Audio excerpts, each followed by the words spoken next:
And yes, folks, that is exactly how we're going to start tonight's episode of Delve and Dash. Welcome, everybody. We're so sorry we're getting a little bit of a late start. We had some technical difficulties and traffic difficulties and things like that. But we are all here and ready to go. Welcome to tonight's special episode of Delve and Dash, where we're having a one-shot tonight. And it looks like, even when he's not here, he finds ways to beat me in typing things in the Twitch chat. Blitz Graybeard, I tell you what, I know where you live. and I'm your dungeon master tomorrow, so get ready. Yeah, anyway, we want to thank a couple of our sponsors, Twitch, Streamlabs, Many-Sided Dice, Team MZ, and also a Little Dragon Corp that you already seen in the Twitch chat. You can click on their... Sarah tried to beat them, and hey, roll initiative, guys, in chat. Let's get going.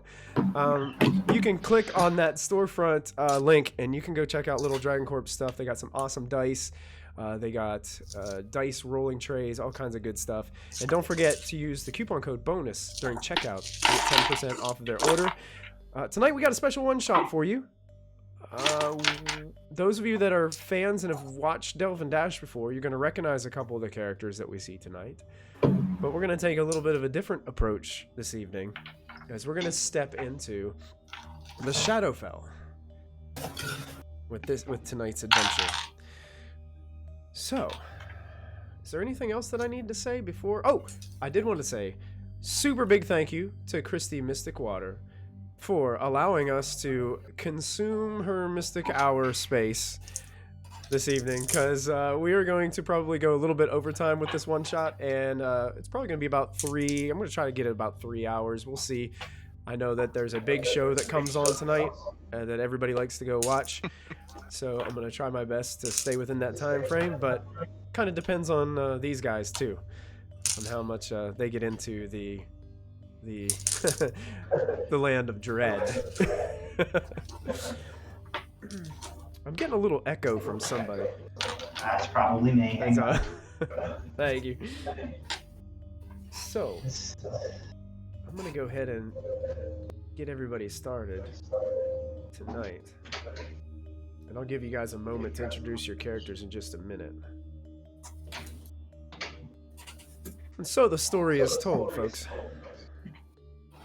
It's hard to pinpoint the exact moment that you became used to the numbing dread of the Shadowfell. But then again, it's hard to even say how many days have passed since you were called to this place. In the land of shadow, there is no day, there is no night, just gray. Always gray. An overcast sky that never lifts, with no indication of a light source beyond the veiled canopy of dark, swirling clouds. Just gray. Though you know not when your calling came, it is apparent that the Raven Queen has taken a deep interest in all of you. You wish you could recall what it was about you that drew her attention, but those memories of past lives have faded long ago. During your last rest, you were visited by a strange dream of flocking ravens, leading you to the base of an immense fortress of blackened stone, the mysterious fortress of memories, where the Raven Queen resides. As the birds circled the largest of its high-reaching towers and disappeared into the gray fog of the sky, you cast your gaze upon the courtyard of gnarled garden vines at the base of the stronghold. You've had this dream before. This is a summons. The Queen is in need of your service. She has sent her flock to gather you into the Garden of Withering Branches. I'm still catching some echo from somebody. As you enter the tattered gates, upon the cobblestone walkway, you begin to realize that this is no dream. What was once your unconsciousness has seems to gingerly blend into the present state of being as you pass by several large shrubs of black leaves and thorns carefully trimmed into various monstrous beings. Some with tentacles protruding from their backs, while others sprout multiple heads. The stuff nightmares are made of. Into the garden courtyard, you find yourself walking with a few companions whom you've come to know during your time here in what you have now begun to call home, the city of broken dreams. Silver, can you please describe to your players and everybody what exactly Silver looks like and who he is, and give just a really brief description? Yeah, he's a silver dragonborn. Stands about 6'8" in height. Weighs around 250. Relatively strong and muscular. He has a couple frills that go down the back of his head. And wears a few breastplate for armor, and has a double-bladed scimitar that he can summon at will. All right. As you look down to your left, you can see a fellow companion that you've been getting quite used to here in the Shadowfell, and for some reason you just feel like there's some kind of deeper tie between the two of you. You just can't really pinpoint it. The memory seems to be lost in this space. Vix, can you introduce your character for us, please? Of course. I am a very small purple kobold with very long ears. I have pretty much just tattered regular clothes, and I have a staff with a candle melted onto the top of it. Excellent. And that purple color in the Shadowfell looks more like a deep gray. Nice.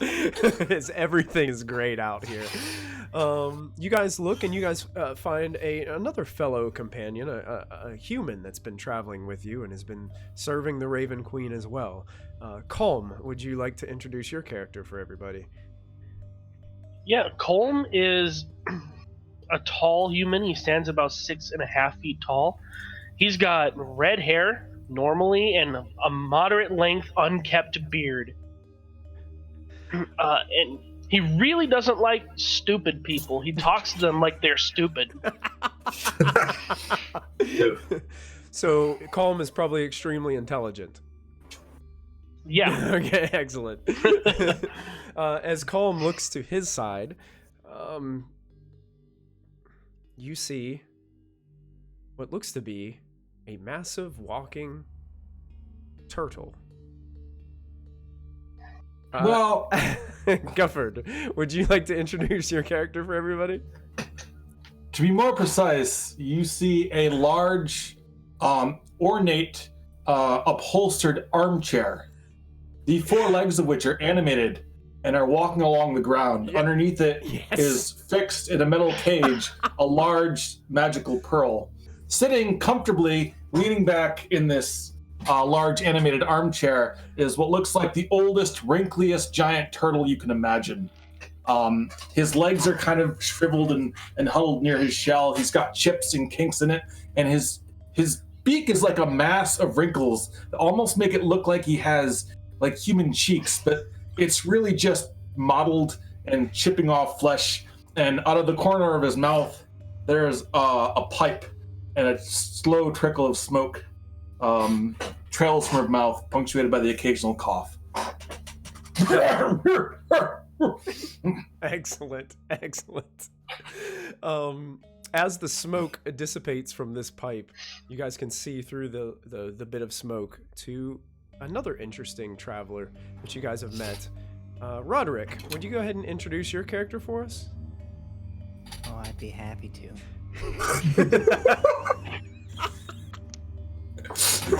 ASMR. I'm a Shadar Kai, as they call me. I've got pale gray skin, and my hair is snow white, neatly trimmed, combed to the side. I'm clean shaven. And I know it looks gray in this light, but, well, I've just got the reddest sweater on. And boy, I sure am happy to see you guys today. Fantastic. I love all of you already. This is amazing. We don't even have to play the game. We can just end right there. You guys win D&D. Everybody have a great night. So, as you guys are walking into this garden, the towering fortress of memories reaches so tall that you have to tilt your head back awkwardly for even a hope that you can see to the top. The Raven Queen controls her dominion from somewhere within. Behind you, surrounding the fortress, is the city of Broken Dreams, where many of those loyal to her reside, including a large population of the Shatter Kai devoted to her service. Unfortunately, the city of Broken Dreams has always been a target of the enemies of the Raven Queen. For in order to storm the fortress, one must first make it through the city. In more recent times, attacks upon the city have increased in moderation and in capacity. Each of you have had to deal with these incursions on a few different occasions, and the Queen has been grateful for your strength, endurance, and bravery.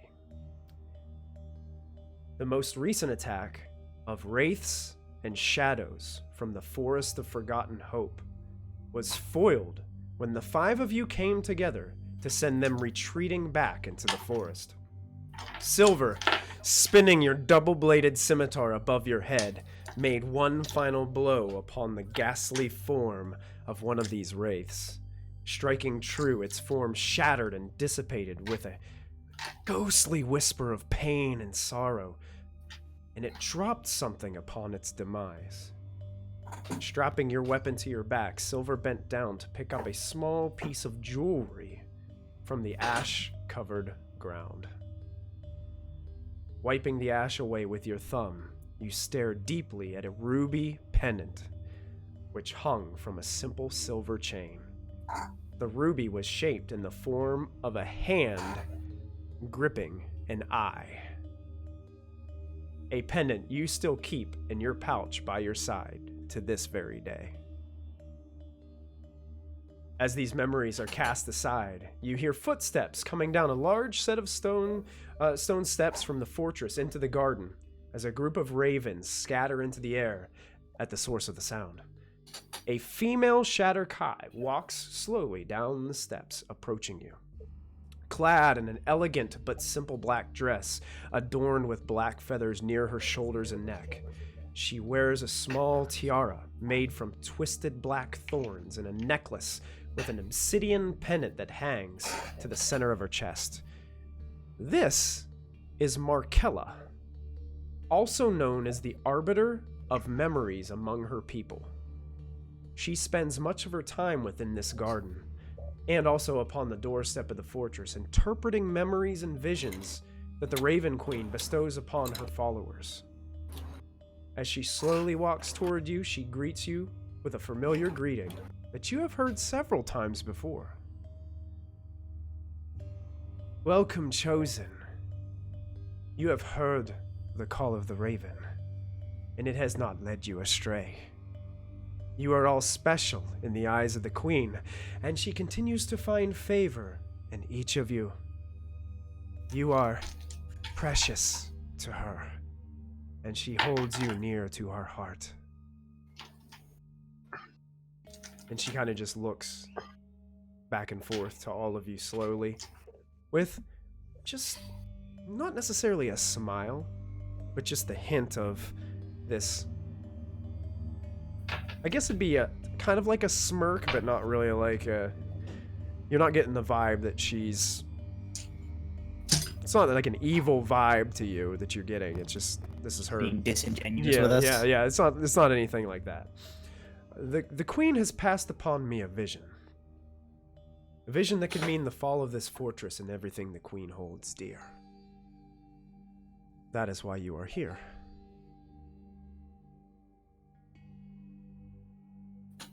And then she cast her eyes to all of you. If you don't mind, I'd like to show you all what she has shown me. Well, get on with it. What if we do mind?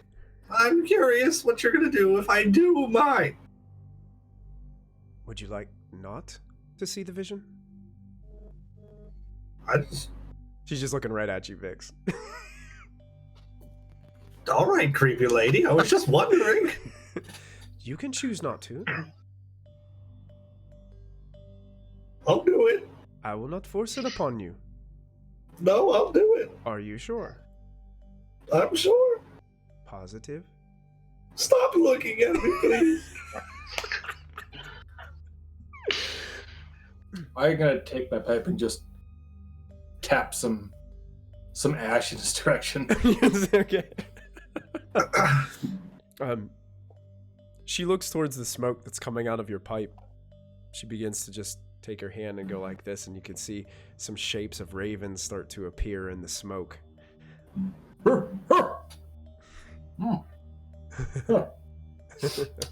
And then she abruptly raises her arms, and ravens fly out from an unknown source behind her, like a flock, just coming right towards you guys. And they just cloud you in this just mass of dark black feathers, beating wings, which grows darker and darker until all you can see is just darkness, just pure black of night. In the darkness, you are alone, and you can hear the constant yet slow beating of a heart that rattles your innermost being. A series of images flash through your mind.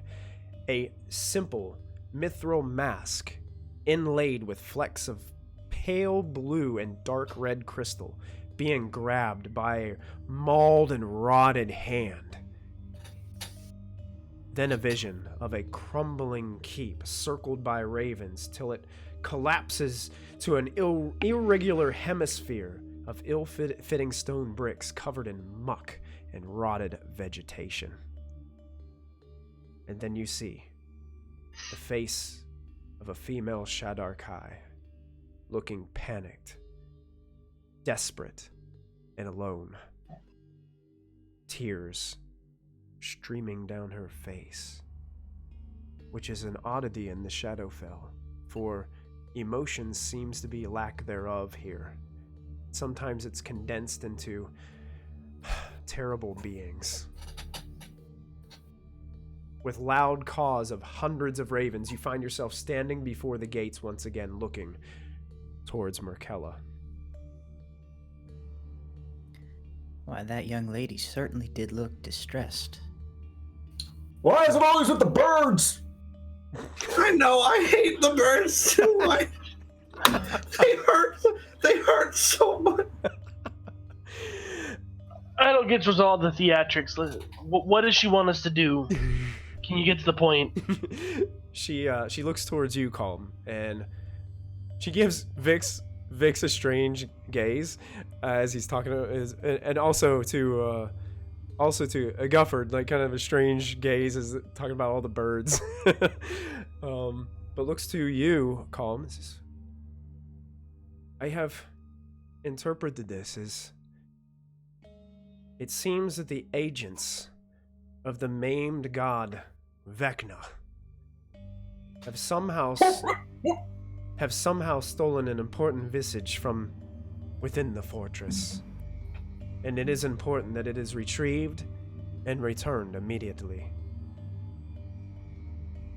It's called the Conspirator's Visage, and it holds deep secrets about the fortress.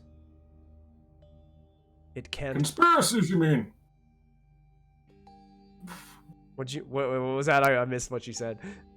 Said conspiracies, you mean? Oh yeah, that's it. It is very important that this does not stay in the hands of those who have claimed it.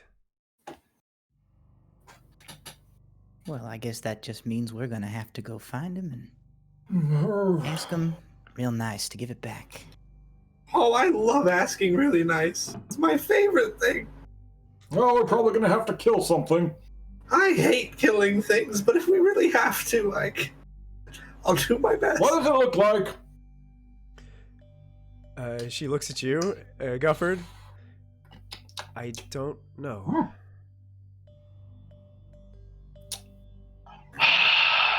That certainly does Not make much of a visage, is it? a lot harder. Well, the visage, I know it. I don't know who has it. I have not seen who has it. So, but the visage is a simple mask that you've seen in your vision, the one with flecks of blue and red crystal. Oh, I know who has it. Basically, if you guys imagine, it looks like kind of like a simple masquerade mask that's just like these flecks of crystal blue and red that seem to blend with each other in the middle, just crossing over. The dead guy has it with the hand grabbing it. It could be held by a dead person or an undead person. It could be held by Vecna himself. We don't know. Big deal, Vecna. I do know that the slow beating heartbeat seems to tell me that you might be able to find these agents if you follow the heartbeat into the Forest of Forgotten Hope.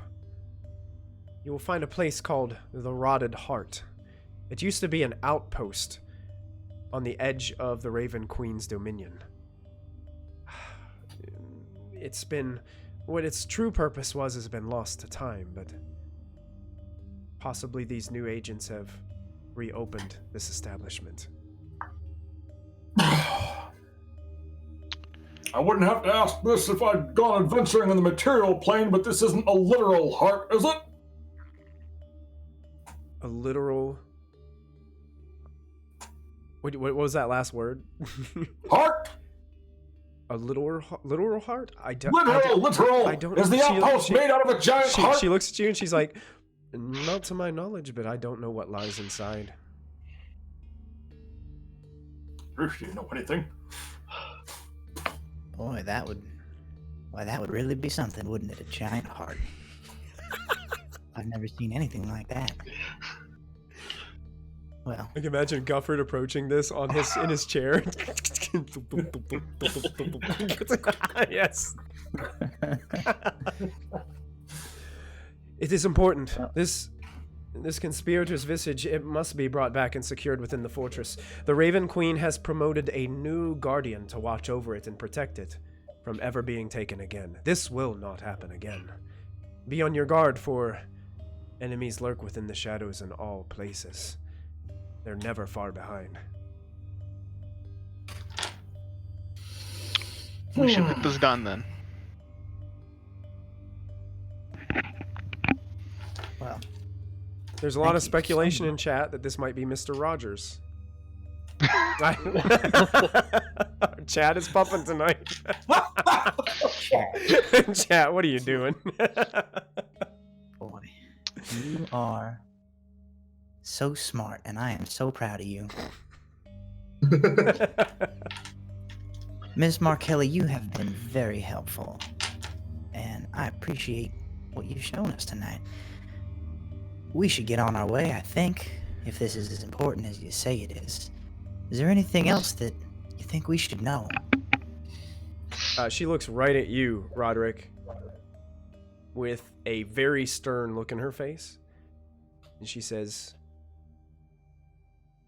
"Be careful, Roderick.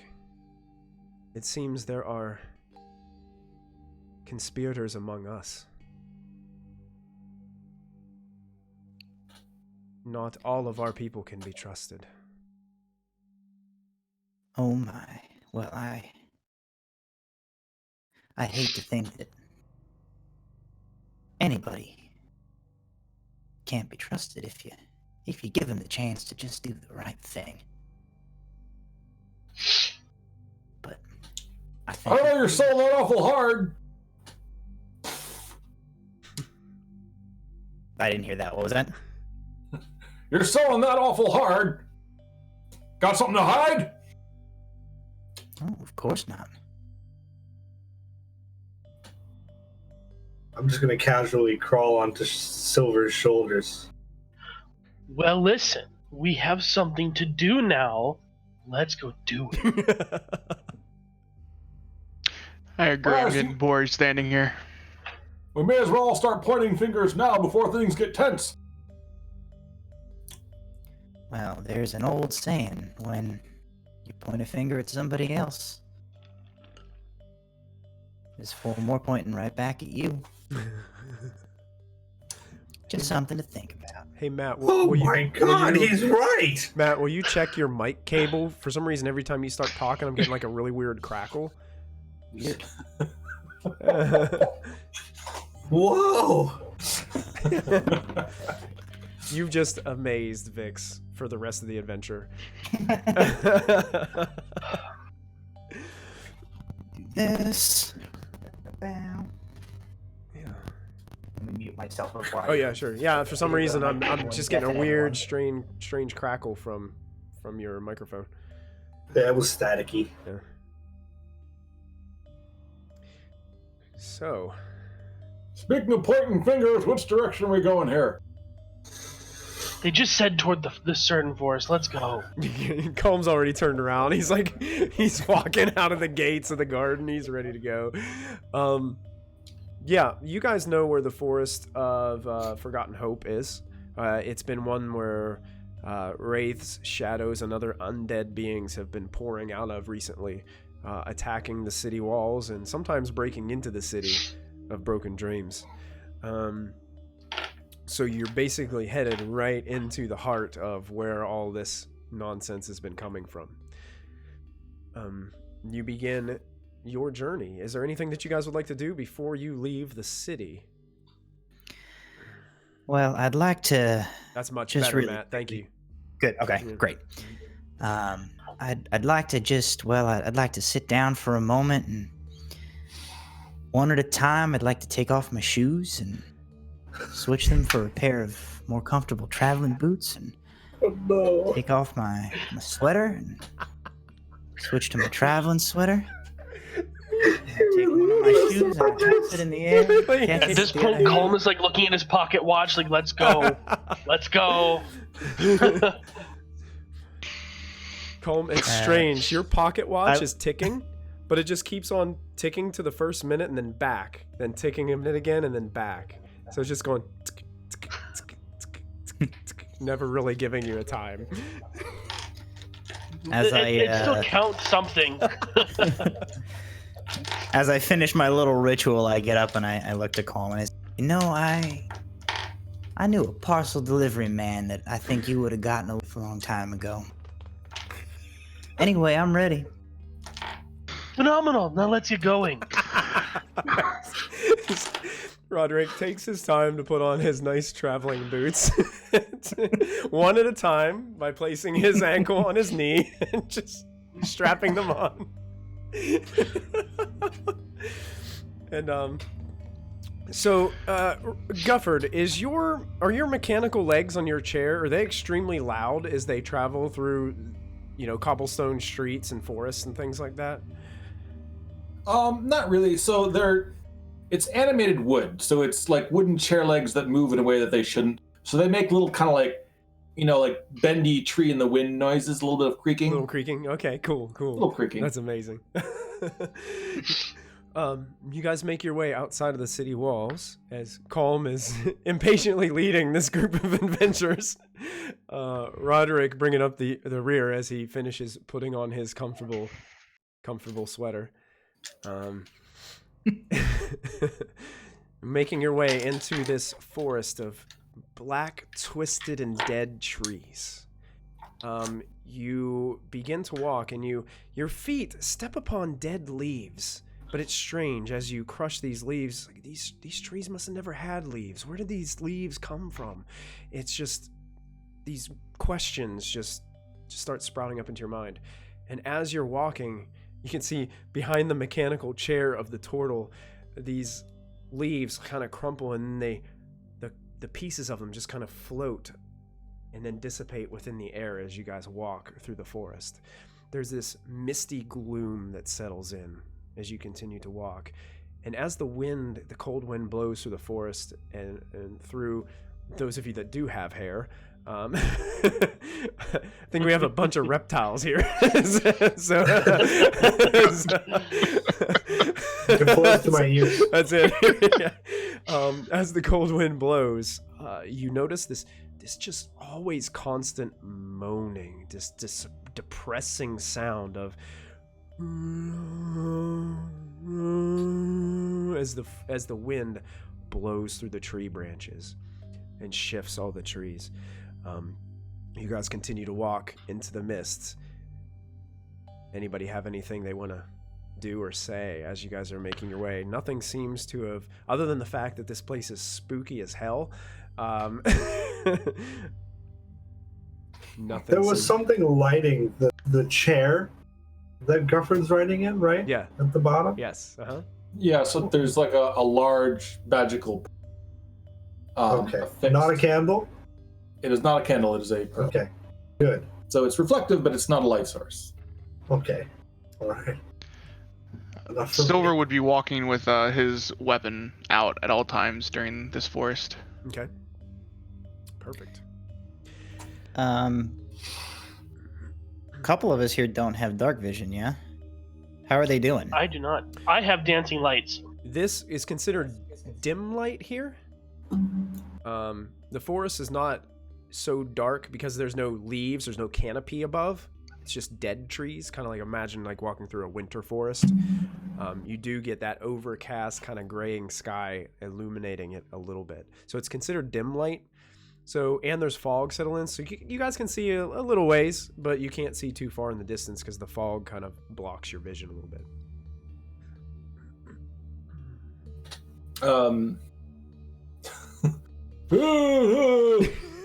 I turn to the purple kobold. This forest complains more than you do. I don't really complain all that much, I don't think. Sure you don't. Damn kids. He's playing the get off my lawn guy. Yes. I'm not a kid. I'm like 3 years old. So much makes sense now. It's quite old for a kobold, actually. Yeah, kobolds are considered adults at 2. So let's keep going. Yeah, we live till 7. He's making a joke. Don't tell me things I already know. Put my respect for crying out loud. Tell him the things that he already knows when he's asking questions about it. Whoopie. I don't think party arguing right now is the best option. I think we should save that for when we're not. I'm just saying, if you're going to talk about somebody complaining, could have targeted him, but he complains a lot. I assess the situation. You guys all remind me of so many people I know. This is crazy.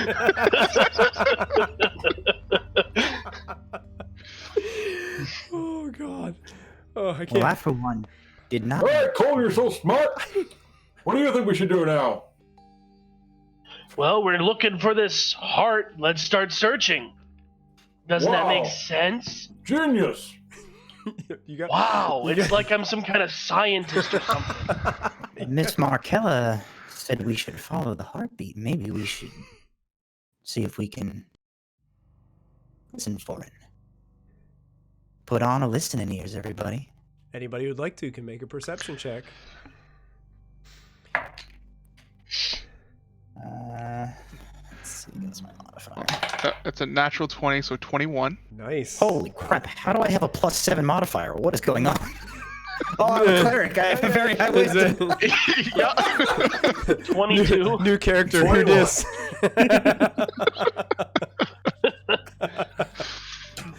Mine's at 22. 22. Your 14. perception check, Matt, reveals that your microphone is clicking again. Damn it! I don't know what's causing it this time. So, anybody who rolled basically over a 15, you guys can hear this slow beating of this heart in the distance. You guys continue to just walk straight. You can feel like it's coming from straight dead ahead. So if you just keep on walking, you're not sure what the distance is because you were faintly able to hear it when she was talking about it within the garden. So You're not really sure how loud this thing is or how it carries over the land, but you guys can hear it. And Calm would continue frustratingly to lead his group as he, pretty frustratingly. as he's taking the lead. And Calm, that's when you notice something sort of lurking in the fog in the distance. It seems like a humanoid creature at first, and then as the fog starts to clear around it, you can see that it's some kind of maimed creature just standing, almost staring. His back is facing towards you guys, but staring away from you. And you can hear this terrible... Do I know what it is? I don't think you would have seen one of these quite yet or before. But you do notice, here's an awful sound coming from it. It's like this, like...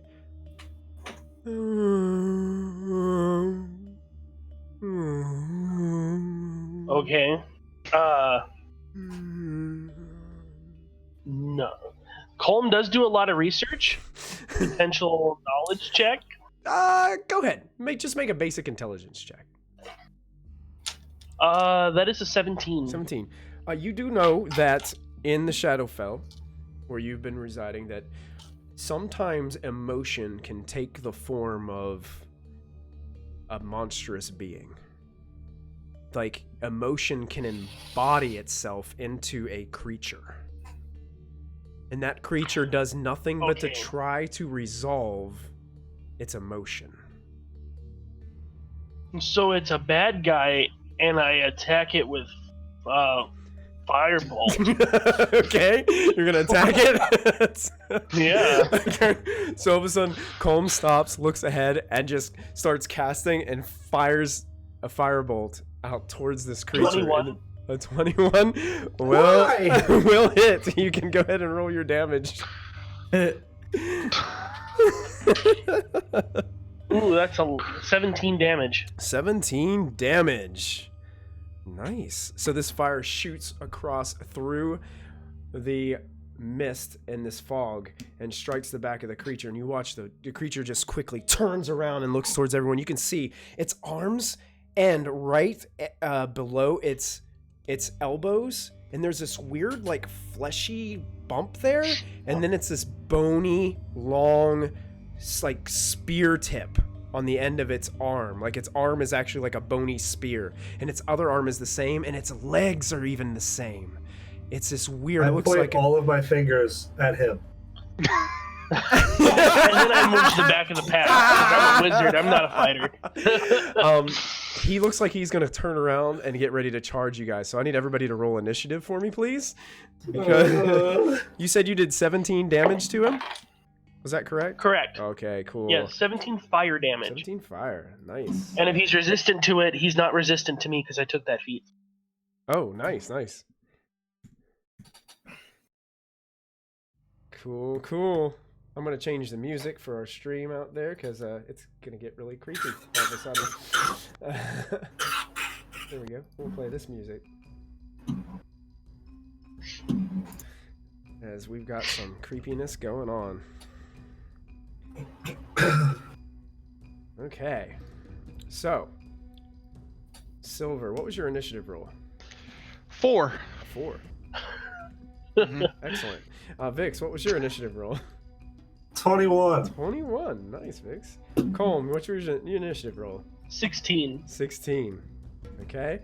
Gufford. 13. 13. And Roderick. 18. 18. What's Roderick? What's your AC? 17. 17. Perfect.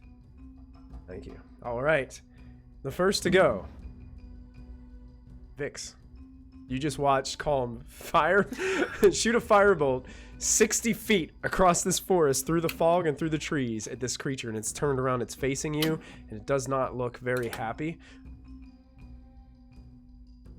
What would you like to do? I'm going to cast polymorph on myself and turn myself into a giant purple dinosaur with green spots. Okay. Really hope you still weren't still on my shoulders when you did that. It's a T-Rex. I'll jump down. I want to be a T-Rex. You're polymorphing into a T-Rex. Yeah.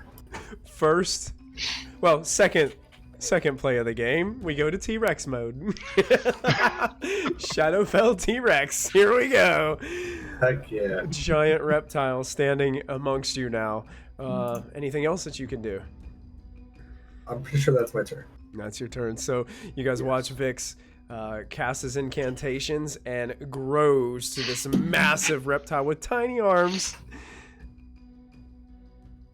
And that brings us to Roderick. All right, well, I take my shield off my back and hold it at the ready, and I reach a hand over to Colm and I say, well, that's certainly one way of approaching your problems, but sometimes talking works too.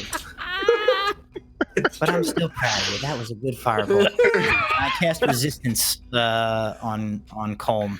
I put a picture in what this thing looks like. Where you guys? Ooh, I don't like that at all. That's what it looks like. So Colm, for the duration of my spell, you can get to add a add D4 or to a saving throw. Colm adds a D4 to a saving throw. Yep, resistance. Nice, excellent.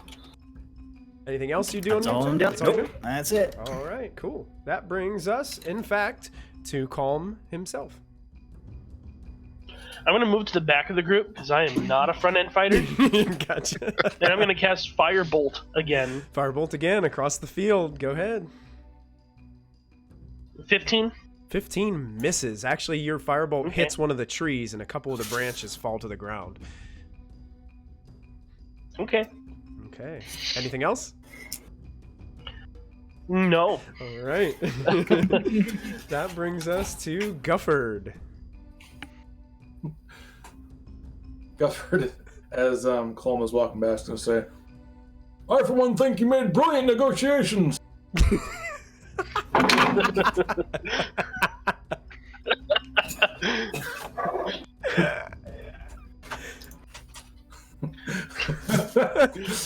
To be fair, if you slapped a shell on him, he'd look better than you do, though. I'm going to cast Acid Splash. Acid Splash. Just- Is that a attack roll that you make, That or is a dexterity saving throw. dexterity save? Excellent. He makes a 17. What is it? A 17. Oh, yeah. He makes it. That's good. He makes it. No damage. So no damage at all. Yeah, cantrips. Oh yeah, so firing this jet of acid towards the creature, it also hits a tree, and you watch as some of the acid willows away and burns into the tree stump. Anything else? Did you say For a stump? fact, aye. Ba-dumts. Okay, so Gufford goes. Silver, you're up. Wow, I actually go for okay. How far away is this thing from me? 60 feet. I'm gonna run 30 feet forward. Okay. While spinning my weapon and shoot 2 Eldritch Blasts at it. Eldritch Blast. One of that was a 1, so I'm assuming that's gonna miss. Yeah, that misses by a long shot. And then Actually, 21 Actually, the your other one. first Eldritch Blast hits that tree that Gufford just hit, and actually makes it fall down into the forest. I meant to do that. what was the second one you said? 21. That definitely hits. 5 force damage. 5 force damage. Excellent. And I'm just gonna stand there waiting for it. All right. It's its turn. So, seeing that Silver is the closest, it holds out its arm towards you, pointing this gnarled-looking bony arm with this, like, almost like a very razor-sharp point.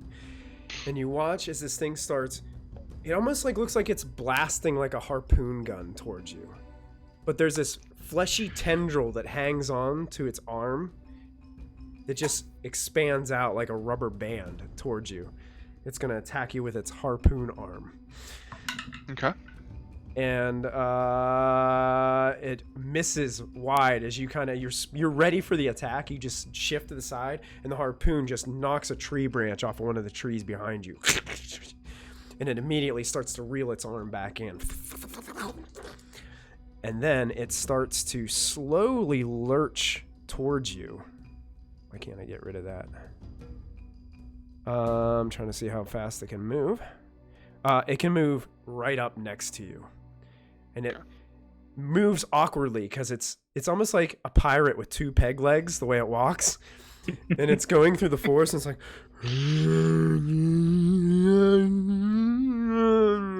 as it moves the whole way towards you. It's standing right in front of you, and it looks awful. This terrible look in its face. And that brings us to the top of the order again with Vix, the T-Rex. I'm gonna try to bite him. Okay, so you're moving 30 feet up to him? Yep. Okay. Trees breaking and shattering, and this immense creature comes through the woods. 18. 18.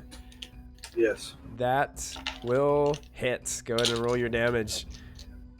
Okay. Is he medium or smaller? He is... He's grappled in my mouth. Okay. Nice.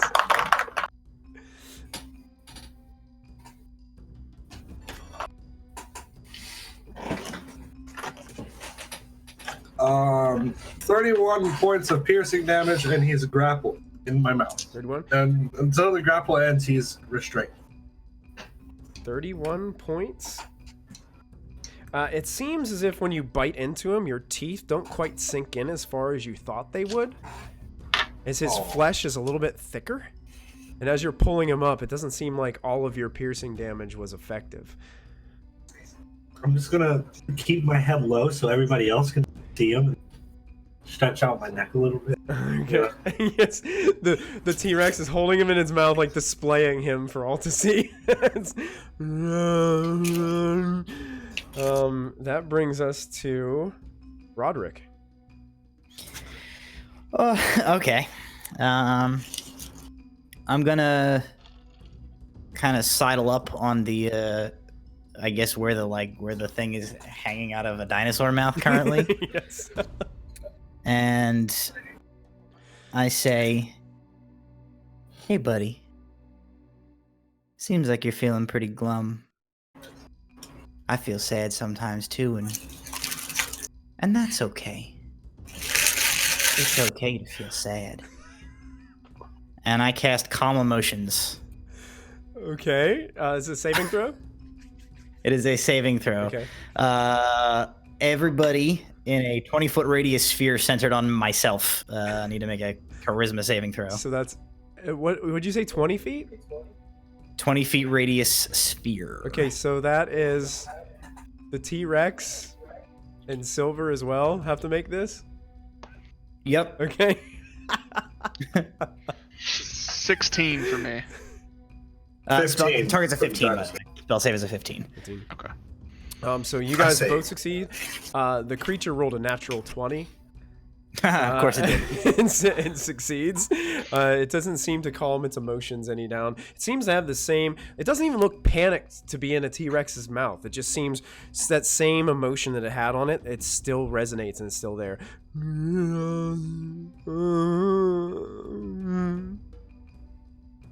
Well, I'm sorry you feel that way. That's all I'm doing. Nice. I'm done. Excellent. That brings us to Calm. I'm going to cast Firebolt again. Okay, it is currently grappled. Does that... I don't think grappled poses advantage, does it? I think it has to be restrained. Restrained. It is restrained. Well, I think it's only grappled the condition when it's in the T-Rex's mouth, right? It's considered restrained. Oh, it is considered restrained, so you do have advantage on your attack. Good, because I rolled a 3 initially. 20 total to hit 20 will hit. for 14 points of damage. 14 points of fire damage. Nice. If it matters, I also spell sniper, so I ignore cover. Okay, perfect. Yeah, so despite this thing being in your mouth, Vix, Calm is very good at placing his shots. You don't even feel a little bit of the heat from this firebolt as it strikes its target true. Anything else, Calm? No, I'm gonna stay away from it stay right away, where I'm at. Stay away from it. Nice. That brings us back to Gufford. Gufford sees a big spotted T-Rex pick up this scary-looking creature in its mouth and start shaking him around. He's just gonna burst out laughing. Let me help you digest! And he'll throw another acid splash. Okay, excellent. That's what'd you say saving throw was? Dex? Dex. Oh gosh, 18. Well, he is restrained. Would he have disadvantage? Yeah, I think it does pose disadvantage. Yeah. Disadvantage on dexterity saving throws. Yep. So that is an 11. Cool, that hits. All right. So acid pours all over the creature for He takes 6 points of acid damage. 6 points of acid damage. As the acid starts to melt on this creature's flesh, it continues to moan loudly and terribly towards all of you. It looks pretty rough right now. It looks like it's taking some hits. It's starting to bleed into the T-Rex's mouth, and you're starting to taste its terrible tasting blood as it's pouring into your mouth. It's really bad. And next is, I believe we're back to Silver. Is this thing within range of my melee? Unfortunately, it was, but now it's in a Okay. T-Rex's mouth, which is probably above your reach. Alright, we're just gonna Eldritch Blast it again then. Okay.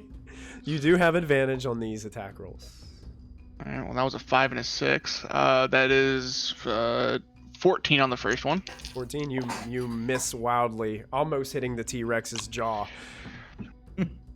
And then a 15. That was a 1 and a 7. So 15 misses as well. So basically, you just fire 2 blasts, and they go on either side of the T-Rex's mouth into the air. I'm gonna yell at Vix to lower him down Okay. to where I can hit him still. And Coleman's just thinking, I'm surrounded by incompetent fools. That's it. All right, its turn comes up, and at the start of each of its turns, I need for everybody that's within 5 feet of it. So that means the T-Rex in Silver. I believe that would be all that's within 5 feet. I need you guys to make a Wisdom saving throw for me. I assume I'm within that. Oh, did you move up to it? Okay, yeah. Go ahead and you can make that saving throw as well. Try and Mr. Rogers him. Wisdom save, you said? Yes, Wisdom save. As it begins 21. to moan loudly. You succeed, Silver. Do I use T-Rex's wisdom or my wisdom? I've never used On poly. Polymorph, T-Rex. you basically become T-Rex. a T-Rex. Okay. It's not like Druid Wild Shape where you still have your mentality. Like, you are literally a T-Rex. Well, 2 years of community college. He's actually Yes, that's it, yeah.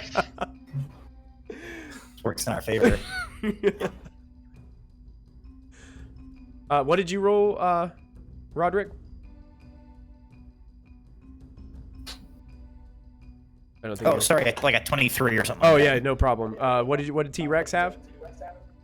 5. 5.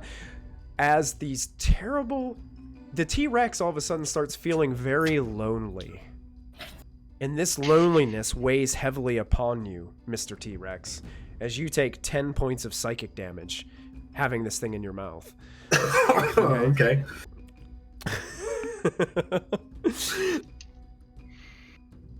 And the creature is going to look down towards Roderick and fire off one of his arm harpoons down towards Roderick.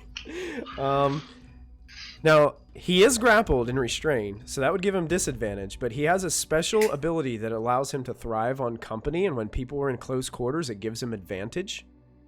So this is going to even out the dice roll against Roderick.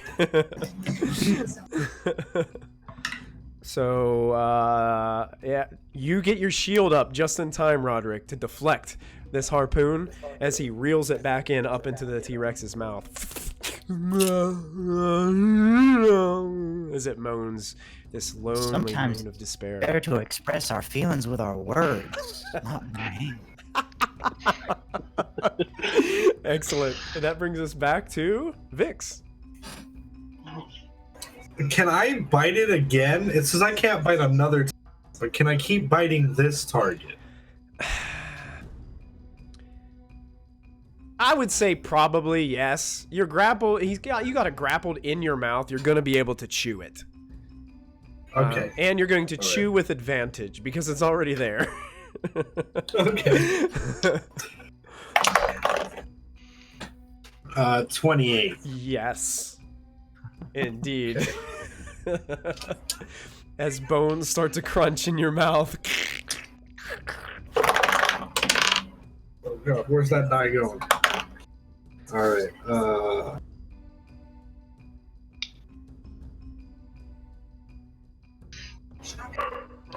33 points of damage. 33 points. My goodness. A piercing damage.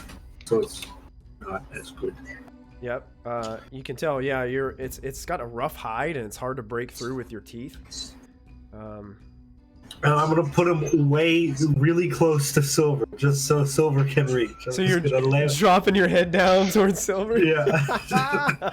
I'm crying dinosaur tears, like just staring at the ground. Silver, as you're looking into this T-Rex's eyes, you get this immense feeling that this T-Rex is feeling very lonely. Roderick, you're up. And the T-Rex seemed to drop this creature down in between you and Silver. Okay, well, I'm just gonna reach out and I'm just gonna give the T-Rex a little pat, and I say, "Hey, buddy, it's okay. You're doing great." And I will let my concentration on my other resistance fall and swap it to the T-Rex. Okay. Excellent. Good choice.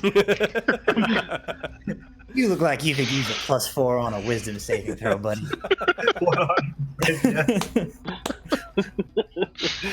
Amazing. That's it. That's it. Okay. I have no offensive abilities. That brings us to Calm.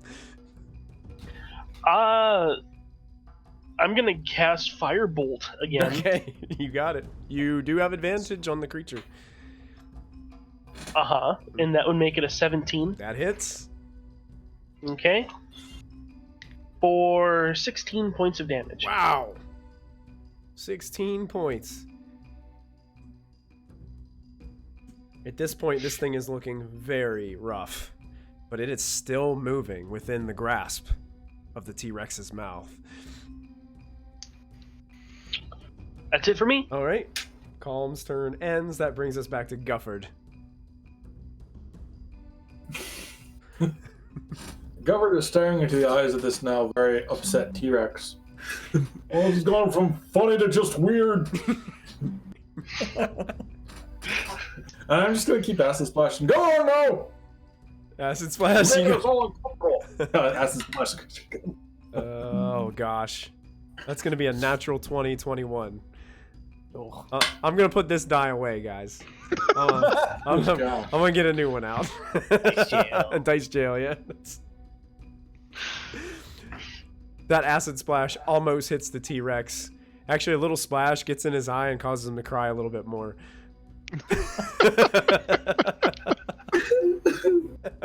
Wait a minute. T-Rexes have tear ducts.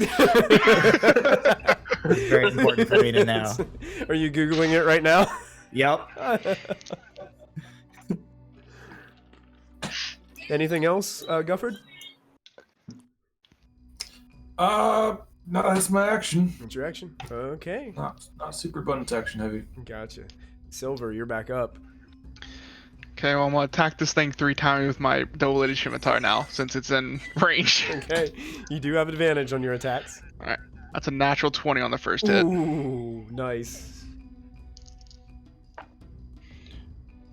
That's 12 points of, I think it's psychic. No, it's slashing. 12 points of slashing on it. 12 points of on that slashing? first hit. Okay, Yep. yeah, you carve into it. It is still sitting there moaning, but you gash this massive cut right above its kind of clavicle, and it's just oozing this blackish tar-looking blood. 2 and a 4 on that second hit, so I'm assuming that doesn't hit. That's not gonna hit you. The T-Rex, while crying, just bumps you just the slightest bit, moving his head, and knocks you off your aim. And that's a 28 for the third. That will definitely hit. That is 11 points of slashing on that second one, 11 or on points, the third one. 11 points of slashing. Yeah, and those are magical too. Okay, If that matters. gotcha. Describe how it dies. I'm just going to sever the part that's hanging out of its the T-Rex's mouth and just cut it clean off. Basically, you hack like underneath one of its arms all the way across to like a shoulder, and that top half of its body just flops down to the ground, and the T-Rex's mouth fills with gooey ichor. And that will take us out of encounter. DM, is that thing considered a humanoid by chance? Is it considered a humanoid? Yeah. Let me see. No, it is not. Okay, never mind Considered then. a monstrosity. No, you're thinking. Okay. I like that information as well. Thank you, Derek.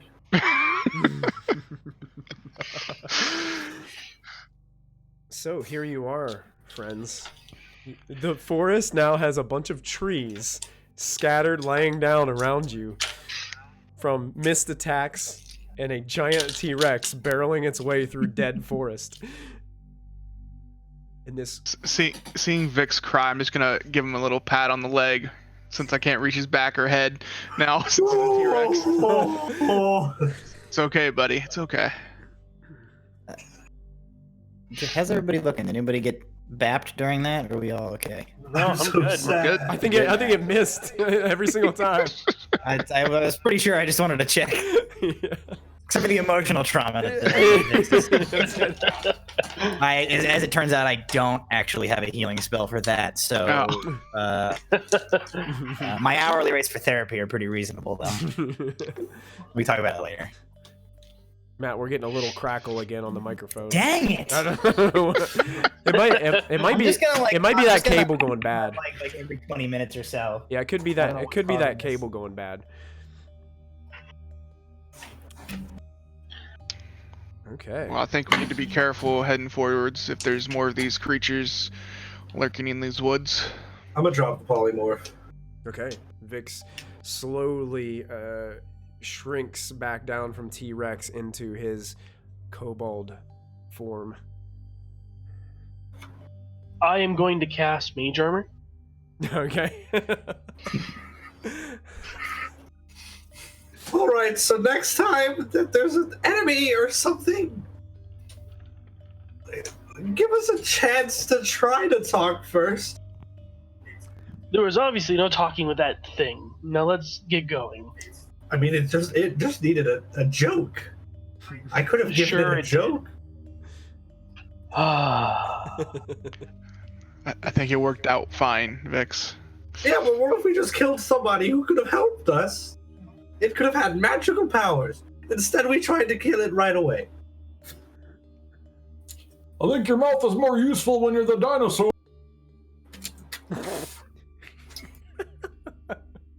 Don't listen to him, Vix. That's not true. Oh, he'll learn. I'm a wizard. I learn for a living. Do you think that bowl under his chair powers the chair? What if I took the bowl away? I don't know. Maybe. I'd like to see you try. There are a lot of planes you could live in. Some of them are worse than this one. I'd like to see other ones. Hopeless. You guys can still hear that slow beating heart in the distance, beyond where the trees are still standing. Well, let's go. And Calm carries on with his quest as he begins to walk forward through the leaves of the trees. You guys walk for quite some time, and it seems like the trees are starting to thin out a bit. And as the trees thin out, you can see this gray mist over what looks like a large lake. And there is a dock that goes out into the lake, and there is a figure standing at the end of the dock. And it looks like it's tossing things into the water. You hear the Does it look splashes. like humanoid? It does look humanoid. Actually, Does it look like a human? it looks like a Shadar Kai. Okay. And it's just facing away from you, much like this creature in the forest was facing away from you. and it just, How far away is it? it is probably about 100 feet away from you. As you first I've see it. still and got hear range. it. But it's just throwing things into the water. Can we see what it's throwing into the water? It looks like maybe a piece of armor, perhaps a breastplate. Then you see it throw something else. It looks like a quiver of arrows. Maybe we should try talking this time first. Fine, I'll stay back here then. Well, at least behind all of you. And maybe Roderick would be the best person for this. I mean, I'm Seeing a how it's pretty one good of your- talker too. I mean, if you want to attempt it, go right ahead. Just I figured. could go with him. Well, I think that's a swell idea. Come on. I'm a I haven't disguise. stopped moving. My chair is still getting closer. Okay. I'm also going to follow them up there, just be behind I them. follow them up too, but Just, I'm going to disguise self into a Shadar Kai as well. okay, perfect. Excellent. So, Roderick, you notice you're now standing next to another Shadar Kai Okay. as you guys slowly make your way towards the dock. And as you guys, Is anyone going to say anything to this character, or are we going to get noticed before we get into 30 of distance? If they don't like turn around and notice us before we get within like a normal distance to like hail them, I'll say something. okay, yeah, it doesn't seem like this. I'm not gonna be like 100 feet away. Be like, Hey, hello there. if we get within like 30 or so feet and they still haven't like seen us, I'll speak up. Yeah, it as you get closer, Roderick and Vix, you guys can notice that it looks like a female Shadar Kai. And basically, she is unloading everything that she has into this dark, murky water. And just tossing it in. And she's not even, like, as you guys get closer to the dock and start stepping onto the dock, she doesn't even turn around. She just keeps doing what she's doing. She takes her longbow, what it looks like a longbow, and just goes, and just tosses it into the water. You hear a splash. well, that's wasteful. You see the ripples move away from where it splashed, but almost immediately after a few ripples go away, the water goes completely flat. No waves, no ripples. Almost like a glass reflection of the gray sky above. Can I get within 10 feet of her without being noticed? You're gonna try to go ahead of the other guys that are going up? I mean, I'm not going to race them. Okay. So if people are trying to get there closer than that before I do, then no. It doesn't. But if people are like hanging back, I'm going to keep going until Doesn't seem like. I mean, no, we're walking Yeah, ahead. as you're I walking think. ahead, yeah. If you get in within 10 feet, she doesn't even turn around. She continues to do Okay. it. You notice, like, as you get closer, She has like a pile of stuff. she just has stuff that she's tossing in. You notice that she is almost completely naked. She is just wearing, like, what would be equivalent of her underwear. Just these straps, like, around her as a top and their bottom. Okay. And she's just... So she does have straps or something on her body that would like carry items, or has a pocket or a hook or anything like that on her at this point. Could potentially, but if you were this close, you'd probably be Okay. able to see if she was hiding something, and it doesn't look like as if she is. Oh no! Yeah.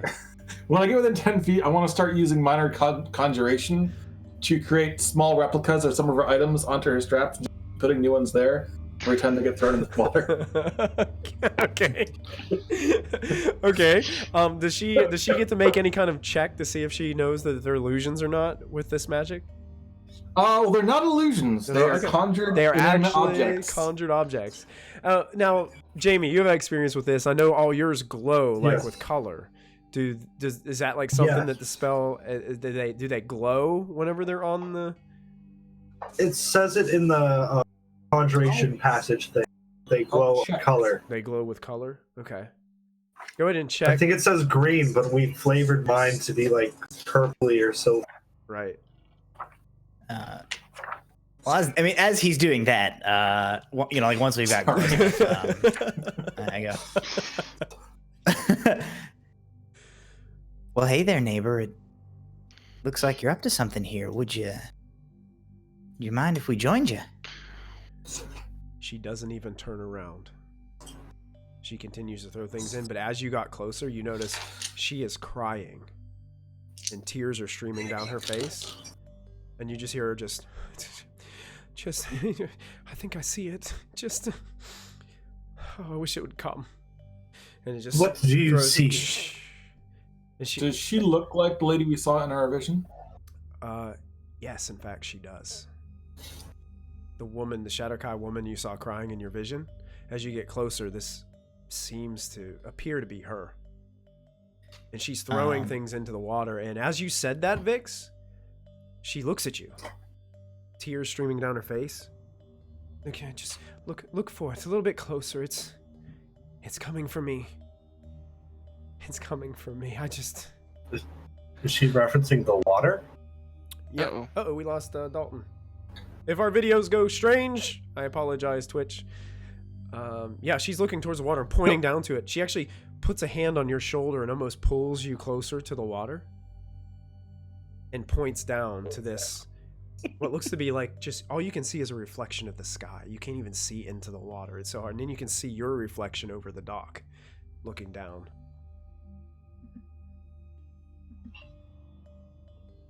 I'm sorry, I don't see anything.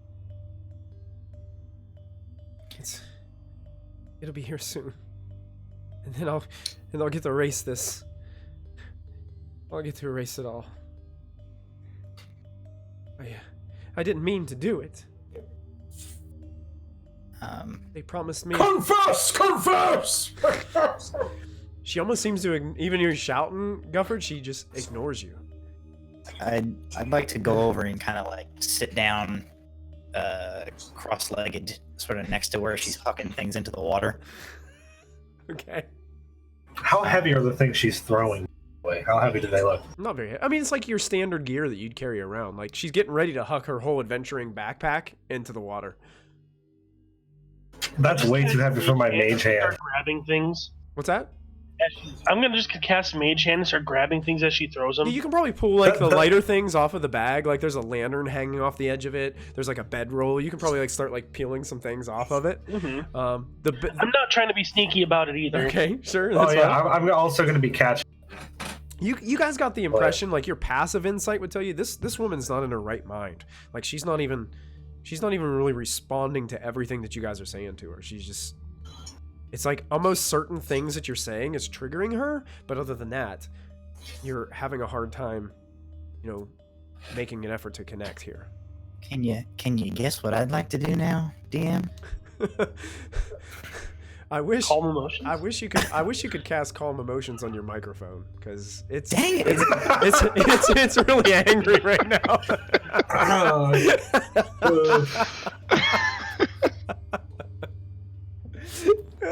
We've literally never had this problem before. No offense, brother. I love you.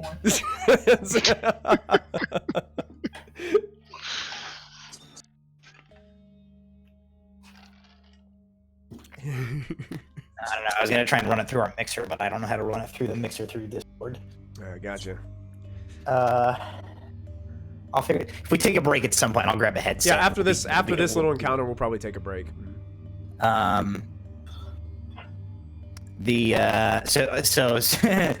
I do want to cast Calm Emotions. Okay. And so I'm sitting next to her, and I say,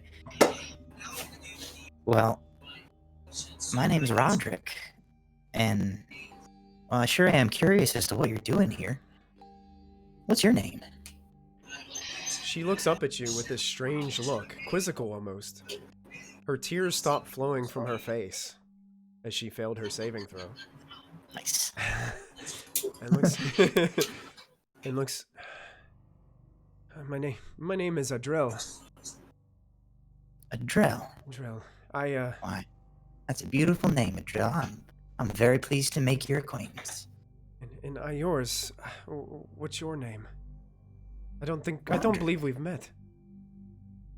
Well, I can't say that I think we have, but well, we've met now, and that sure is wonderful.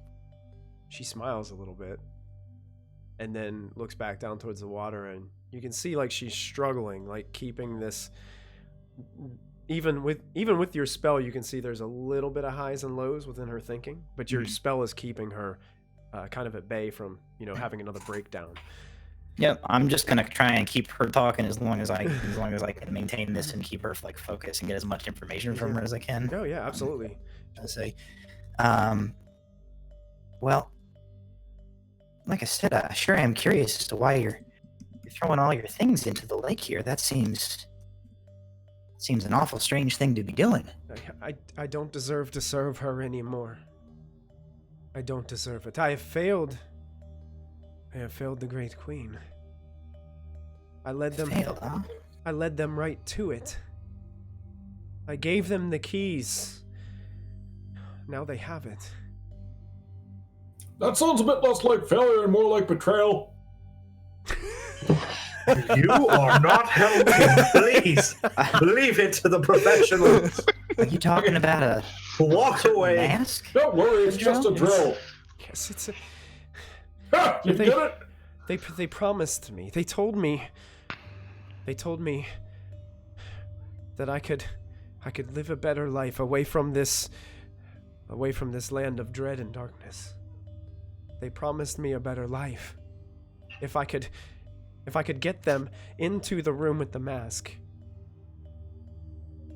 She trusted me, Yeah. and I betrayed her. Well,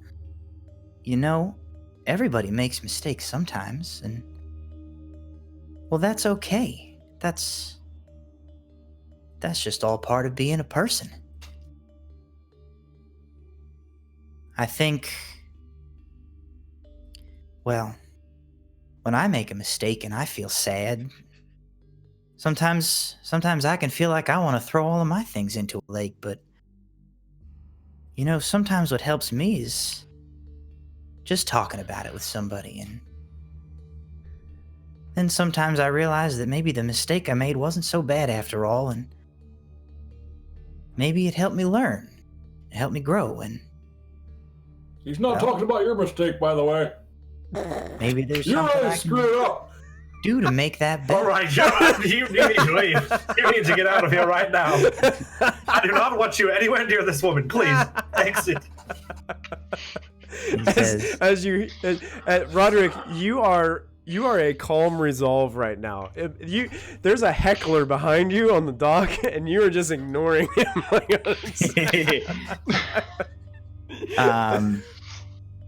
with whatever time is left on my spell, I say, maybe the thing to do isn't to throw all your things into a lake, but maybe you could come with us, because, well, we're here on the Great Queen's behest, as it were, and, well, we had a vision, I think, that told us we were supposed to help you, so, well, maybe we can help each other. Make a Why don't you stop throwing all your things and come on with us, and we'll go get that mask back together. Make a persuasion check. Okay. Hey, my persuasion is natural 20. Oh yeah. +2. She looks at you and she says, "I am flattered that you would help me." Did he walk away? Oh, there he is. I was like, I started talking to you and you weren't there anymore. Roderick's dog is being real misbehaving in the background. She looks at you and she says, I am flattered that you would help me. I'm actually... I don't think I would be any of help to all of you. I think I would only hinder what you were about to do, but I do feel much better now. And I think I would like to make my way back through the forest back to the city. Before you do that, could you point us in the right direction? Do you feel that in the midst of your being? That constant thumping? That rhythmic beat that just seems to never go away? Our heartbeat, yes. No, the other rhythm. The deeper one. My stomach growling because She gets frustrated and points in that direction.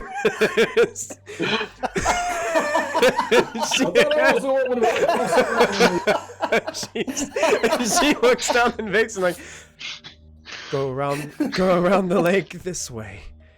Finish. Thank you. That's all I wanted from you. Calm's like back there going. Pretty much. Guys, I know you're all judging it, but it wasn't. I knew it wasn't my stomach growling. I was playing dumb to try to feed onto the fact that she's not in a good situation right now. Acting. Learn how to act. And she's standing there and she's looks around and Not enough goes on 24/7.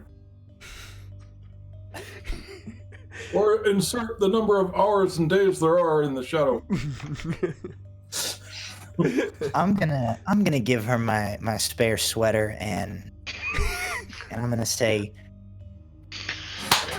I appreciate the help that you've given us. And sometimes the hardest part is deciding to forgive yourself when you make a mistake. And well, I'm real proud that you've made that first step. You go on back to the city, and we're gonna head on this way and try and find that mask. she bows towards you, Roderick. Thank you.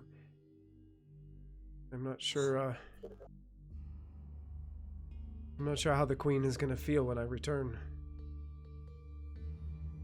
But Oh, let me help you with that. Pissed off! No, she will not be pissed off. Obviously, she cares about you because she sent us to help you. She sent us to get her shit back. I am going to break the legs of your chair if you keep talking. You are really, really grinding my gears. We all have our own journeys to being a better person. Some of them are a little longer than others. It was nice to meet you. it's nice to meet you. Perhaps I will see you soon when you get back. Well, I certainly hope so. She cuddles closely to the sweater that you've given her. Now don't put that on a hanger, or it'll get wrinkles in the shoulders. You gotta fold it and put it away in a drawer, real nice.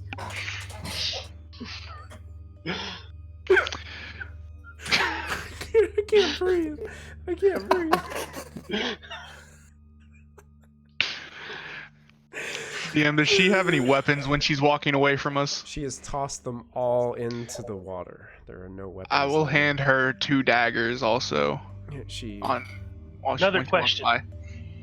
Can we see through the water, or is it just you can't see through it at all? You can't. I mean, when you get to the edges of the water where the trees kind of cast their shadow on the water, you know how it's like when you walk near a pond, you can see into the water where there's like a reflection of something around it. But if it's the reflection of the sky, it's really hard to see down in, and it gets really deep really fast. So the boat would be floating in the water, correct? The dock? Yeah, the bow that she threw in the water should be floating on the water, right? It is, but it's drifted far out into the Mage lake. hand. Mage handing it. Okay. What's the range of mage hand? Is it 30 or 60? I don't know. I think it's 60, but I don't know. If it's 60, you could probably do it. If it was 30, it's probably out of range. It's 30. It's 30. Oh. Yeah, so it's out of range of mage hand. Okay, then I guess I'm not helping her. Okay. Okay. And she bows a quick thanks to Silver for handing the daggers over to her. And she looks back towards all of you. Casts one look at Gufford. I will conjure a small raven-shaped trophy in my hand and give it to her. She reaches. And inscribed in the bottom are the words, "You tried."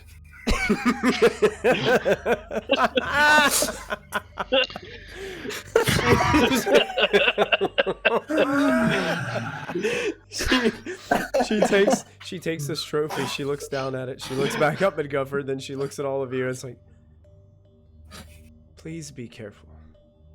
She gives Gufford one odd last glance and then tucks the trophy into the nice sweater that she's now wearing and begins to walk back into the forest, disappearing within the mists. And that's where we're going to take our break for the evening, guys. We've got some mic issues that we're going to try to sort out during this break. Get everything settled. Stay tuned to 2020 for the Gufford and Roderick sitcom. Yeah.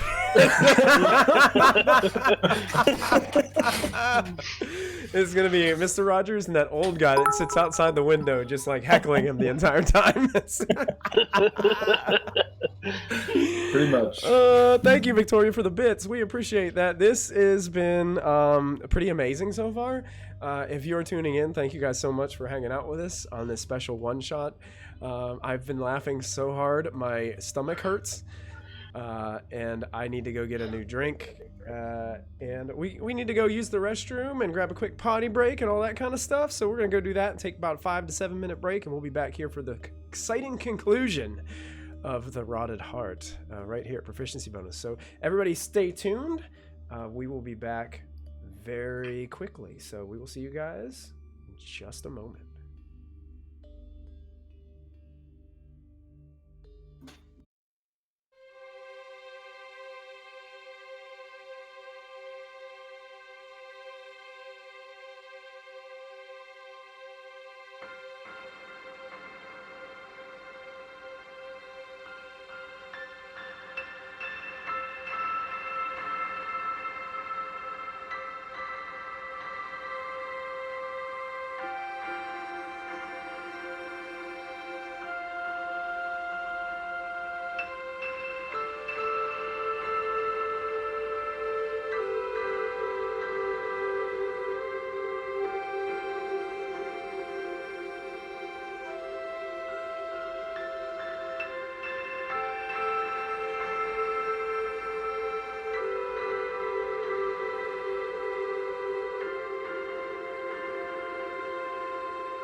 Welcome back, everybody. We are back with the second half of our exciting Delve and Dash one-shot, The Rotted Heart. We're so glad that you guys have joined us and are adventuring with this interesting group of characters, as they've been called by the Raven Queen, to find the conspirator's visage and return it to her possession. They are on their way to a stronghold on the edge of the Raven Queen's domain, called the Rotted Heart. They're following this heartbeat through the forest. They've just met up with the Shadar Kai, who Roderick is convinced that she needed to just calm down, relax, take a moment to talk about her mistakes. Feels, all the feels. And convinced her to head on back to the city, as she was throwing all of her gear into this lake. And the adventurers have now moved on, and they're traveling around the lake towards this heartbeat. And after some more time walking around the lake, you're passing through more of this forest. You go over a few hills. And just as you go over the crest of this next hill, you see that some of the trees kind of lighten up a little bit at the bottom, almost like a little valley that's next to this lake on the far side from where the dock was. This was a pretty massive lake. And you can see there's a structure at the bottom of this valley where the forest had been cleared out. You can see hills in the distance that are covered in dead, rotting trees. But it seems like there is a dome-shaped structure at the bottom of the hill. And as you see this dome-shaped structure, this heart-throbbing sound, volume is amped up within you, and it shakes your bones to the core of your body inside as you look upon it. This, you feel, must be the source of this heartbeat. No, somebody turn that off! Oh! Well, I think we found where we need to go now.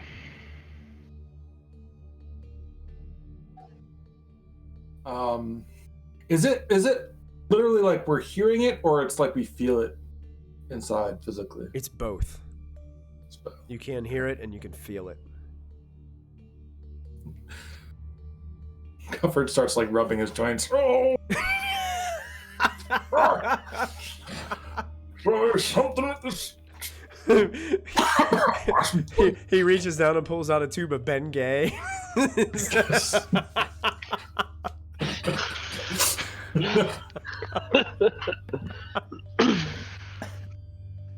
Conjures like a warm washcloth.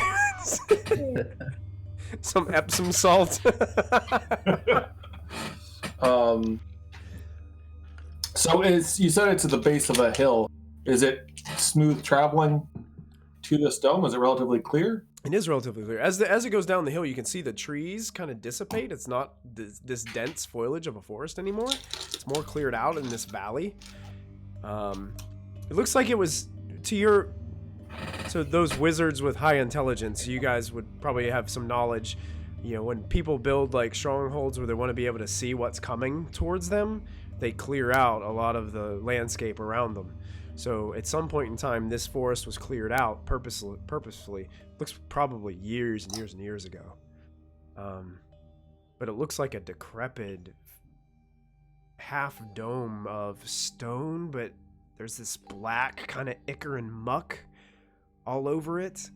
Vines seem to reach all around the dome and kind of crawl over it almost. They're not moving, but it just looks like that as you can see it from on top of this hill.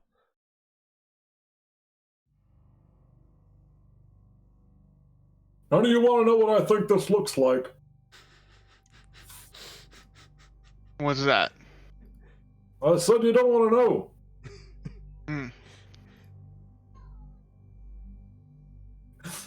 I don't know if I can actually continue with that, Jim. You ready,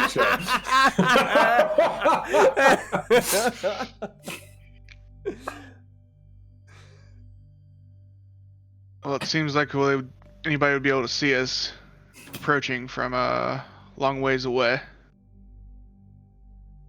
How far until we get to that dome? Between the trees and the dome?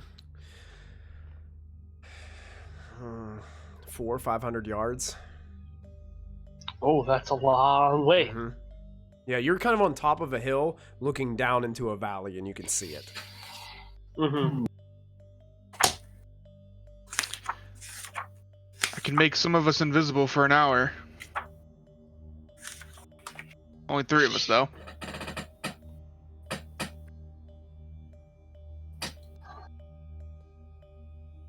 Any other suggestions? I could get the other 2. We can knock on the door like civilized folk. I don't think these individuals are going to be friendly towards us if we're trying to take back what they stole. Let's take a moment to think some of us about in the this. party aren't very talkative. Where are we at? What have we run into? I don't think these things are going to be friendly, so why knock on the door and let them know we're here? Exactly. I never want people knocking on my door, and they still do. I'm going to cast Mage Hand and knock on the foot of his chair. It sends a vibration through the whole chair. You Don't think I don't know that's you. get a little bit of PTSD from knocking on the door. Proselytizers! I want to keep doing it for the next 400 feet. Every couple seconds, I want to knock on the chair. When he settles down and he thinks it's over, I'm going to knock again. I'm going to just keep conjuring like small glowing bricks and throwing them at him every time.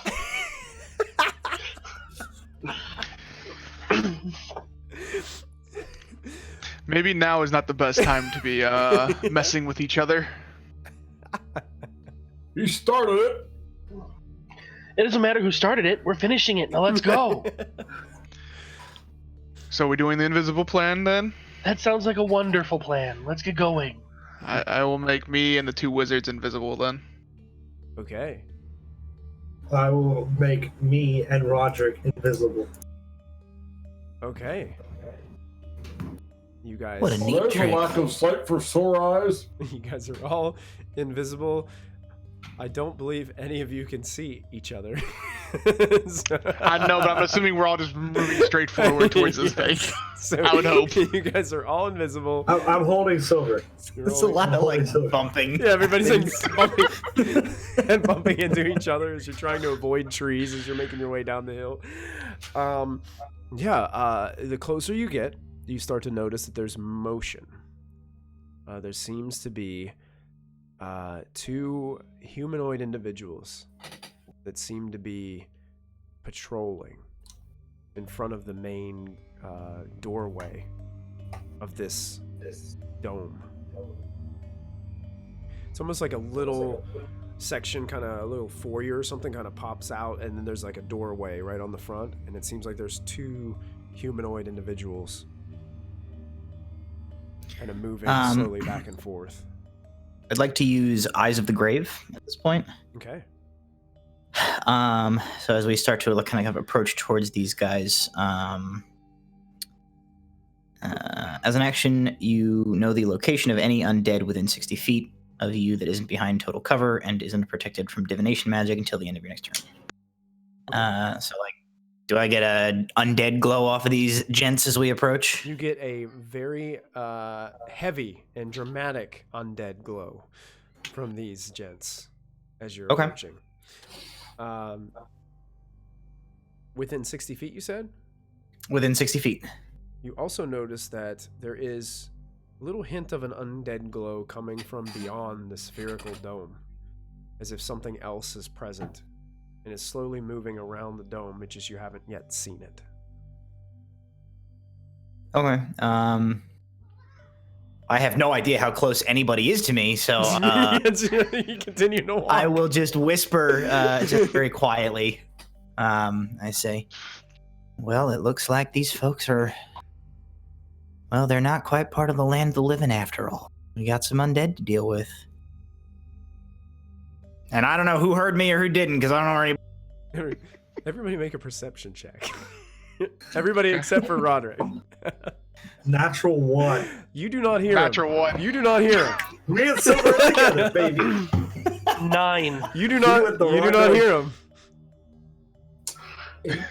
What, 8? Nobody hears you, Roderick. Somewhere along the lines, Roderick, you drifted away from the party, and you're kind of all your own. You just Wait a minute. There's clearly a bunch of natural 1s and 8s and 9s. I don't know why I'm the one who just. If anything, Silver and Vix definitely wanted to.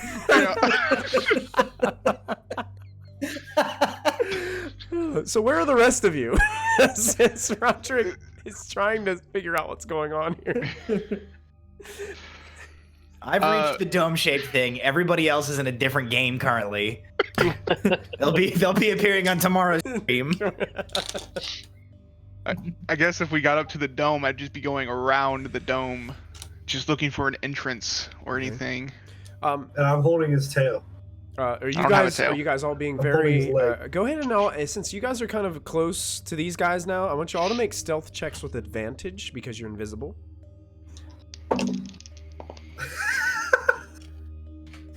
I don't like that laugh. Do I just roll a normal jobby because I'm wearing heavy armor? Yes. Okay. Normal jobby. Normal. Well, 22 for me. 22. Since I'm not actually walking, but I'm controlling an armchair, should I still use my dex for a stealth? Hi.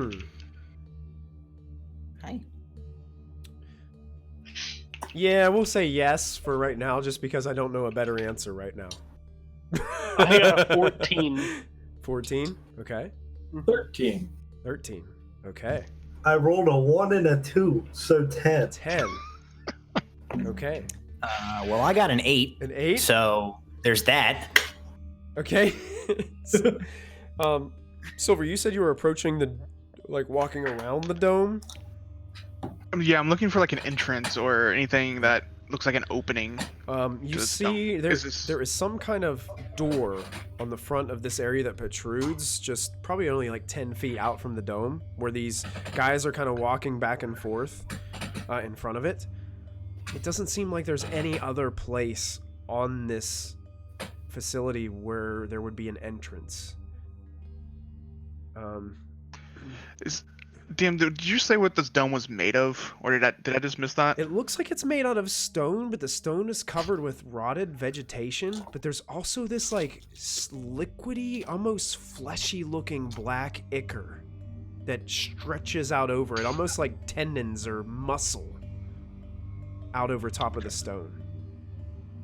Is there any like enemies near this door? Those two individuals, how far away are they? They kind of do. us? They kind of do the standard guard thing where they walk beside each other for a while, stand there, and then look left and look right, and then they turn around and they walk back like this and look left. Can we see little cones like protruding from like detection cones? Feeling Vic still holding on to me, I'm gonna whisper down to him. I don't know where anybody else is, but you want to try the door? Okay. I'll walk So over and try the I'm just door. gonna try and open the door. Yeah. You can try to open the door. The door does not budge as you're fiddling with it. But make a we'll call this perception. Make a perception check. Both you and Vix can make a perception check. Natural 1, that's 3 in a row. God, what are you guys doing? A 9? Yep. Okay, this is not a very difficult check, thank God. Okay. You notice in the center of the door there is what looks to be an intricate, almost the shape of like a D20 on the wall, on the door, And as it has this decorative stuff that goes towards the middle, there's an indentation that looks like the shape of a hand, like this. Almost as if something needs to be inserted. And just below the hand, it just says "We know." and it's at that point when you guys are making that you guys are thinking about that, you hear one of those guards, what was that? And they look away from you guys ahead. What did you hear that? I think I heard something. It sounded like someone's armor. The clanking of some kind of chainmail or perhaps plate. We shall watch. You head over there and watch as he points, and one starts going farther away from you two, to kind of like the left side as he's kind of scoping things out. And one, Roderick, walks right by you and is like looking around. Ooh. Just within like 5 feet of you, and then it just starts walking like around. He can't see you, but he's... When he's really close, does it look like his hand matches the door hand? It does not. The hand on the door is very small. Oh, okay. Does this look like it would match the pendant that I found? Ah, yes. Now there's something. Ooh. It actually looks like it would fit perfectly within this recess. Okay, well, I'm just going to take that out and just go ahead and put that in there. Okay, as you insert the ruby pendant into this, it fits perfectly. But then the ruby begins to grow with a bright red light, and it shimmers all around you, kind of cascading a silhouette around your invisible form. And you hear... You did it! And you hear... as it seems like all these magical locks are unlocking from the door, and it goes... and starts to open before you, but then you hear, wait, what? The door! It's opening! Oh, what is happening? There's someone there! I need everybody to roll initiative for me, please. Whoops. That's Nice. great. All ends of the spectrum. 23. 18. 18. 16 for me. All right, let me get my sheet up here, guys. I'll probably call that out one more time. You said 16, Silver? Yep, 16 for Alright. silver. What did Vix have? 23. Wow, jeez, that's 2 really good initiative rolls in a row. I got a natural 20 on my initiative. It's called... After those 3 nat ones. After 3 nat ones, it balances out, right? Colm, what'd you get? 17. 17, one better than last. Gufford, 18. 18, nice, that's better than last time too. Roderick, Yes. 4. Good job, Mr. Ratchet. You gotta stop changing your shoes.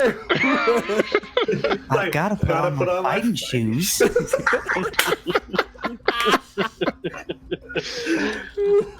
All right, guys, we are now in initiative, so we are going to go with the first to go, which is Vix. You're standing in the doorway, you hear them shout out towards the door. What would you like to do? Assuming they still don't know where I am exactly. They seem to have seen a large silhouette behind this glow of this key placed in the door. So they know that someone's there, but they can't really... I'll just go inside the door. You're just gonna go inside? Yeah, I'm just gonna go inside. Just walk in the foyer? Yeah. And you move into the foyer. There is an archway before you. And you can see that there is another doorway about 30 more feet ahead of you. So on next turn, you could get to the next door if you wanted to. Or you could dash to it if you wanted. I would just stand right here, so I'm still like within range. If I see anything attack Silver, Mhm. I'm gonna hold my action to cast Vicious Mockery on it. Nice. Vicious Mockery. Held action. Got it. Yeah. That brings us to Gufford. You're next to go. Okay, I would, so I would say you were probably more to the other side of the dome, so the one that kind of veered off to the left that didn't walk next to Roderick is probably closer to you. Probably within 30 feet. am I between that guard and where the door is, roughly? I would say you're probably more beside the guard not like in between the doorway, kind of beside the guard. Okay. I want to, because I'm still invisible, right? Yes, you're still invisible. I want to, as close as I can, move so that if the guard were to run towards where they heard the door open, and animate one of my chair legs to stick out a little bit to see if I can get the trip over it. Excellent. Yes, you can do that. And then I'm going to hold my action. I'm going to hold my action to use benign transposition to teleport if he does trip over the chair. Okay, very cool. Held action for Gufford. That brings us to Calm. You're up next. I'm gonna move toward the door. Just going towards the door? Mm-hmm. Okay. Yeah, you make it to the doorway. You're standing right next to Silver after your full movement, who's standing in the middle of the doorway. I will dash through. Dash through, and now you're... That's why I'm inside. Now you're... Well, you assume that you're standing next to Vix. It's inside in the foyer. Anything else? I think that would... Nope. No bonus actions? Gotcha. These two guards get to go. One of them... Oh, actually, no, they don't get to go. Never mind. That will be... Actually, Silver, you're up next. Does it seem like they're looking like directly at me so they know I'm here? They've got a hunch that something's there, yes. They're looking directly at you. Okay, well, not knowing if everybody got by yet, I'm going to Eldritch Blast the closest one. Okay, excellent. So. Well, that means that 3 people become visible now. Oh, yeah. No, because you could. No, it's concentration. As long as you all don't cast spells or attack anything, you're still invisible. Oh, so I'll keep concentration on invisibility. I become visible. You become visible, but you still but not the other 2 people that cast it on. Yeah, cool. Okay. Yeah, that's good. For the 2 Eldritch Blasts, that is a 24 and a 21. 24 and a 21, those will both hit. And that is 12 points of force damage. 12 points. Combined? Yeah. Okay, got it. Yeah, the impact of force kind of seems to almost come out of nowhere as they're not sure where this invisible form is, and your blast strike true, making him stumble back just the slightest bit. Anything else, Silver? I'm just gonna stand in the doorway to try and block it from these 2 entering. Okay. Because I felt Vix go inside already, so. Sure. So that was Silver's turn with a 16. So that brings us to their turn. One, seeing these things, these magical force beams come out of the doorway and attack him, is going to look towards you and is going to... I'm not sure how this works, but I'm going to see. It's going to attempt to use Dispel Magic around the doorway. Okay. 3rd level or spell the target ends. Is invisibility a 3rd level or lower? It was a 4th because that's the only level I can cast at. Okay, so it would have to make an ability check using its ability. DC equals 10 plus the spell's level, so a 14. 14. And to end with its spellcasting ability. So it is its charisma, which is a +5. Here we go. Let's see if it does it. Dispel magic. I rolled a 10 on the dice, +5 is a 15. So you are now visible. So well, I was already visible. Oh yeah, you cast the spell. Never mind. So he wouldn't do that. I forgot about you casting the spell. So he's actually going to turn around and he's just going to go ahead and, you know what? Let's do this. This is fun. He's going to attempt to cast Hold Person on you. Okay. So I need you to make a wisdom saving throw for me, please. That is a 13. 11. Sorry. 11? Mm-hmm. You freeze up. And you are now paralyzed. You cannot move. You try to budge your arms. You're just standing there like a statue. Awesome. And for some reason, in some distant memory that you've had, you felt like this has happened to you before. Yep. You couldn't say that either. In every episode. It's okay. Franklin had a hell of a time too. The other one, seeing that you are now visible and seem to be frozen, is going to fire 2 Eldritch blasts at you as they come flying towards you with advantage because you are paralyzed. And I think paralyzed means if it strikes you, it's an auto crit, or does it have to be melee? I think it has to be melee. Hold on. Vicious mockery. Oh, you were holding it. That's right. Yep. Okay, go ahead. Yeah, within 5 feet. Within 5 feet of the target. It has to be within 5 feet. It's definitely not. Okay. Yeah. Okay, so your vicious mockery. So it makes a saving throw. Yes. That's wisdom. Yes. A 19 plus. Yeah, that's gonna do it. 20. Dang. Yeah. All right. So it saves against your vicious mockery. The 17 to hit. Silver. 17 to hit me. Yes, yeah, it hits. So you will take.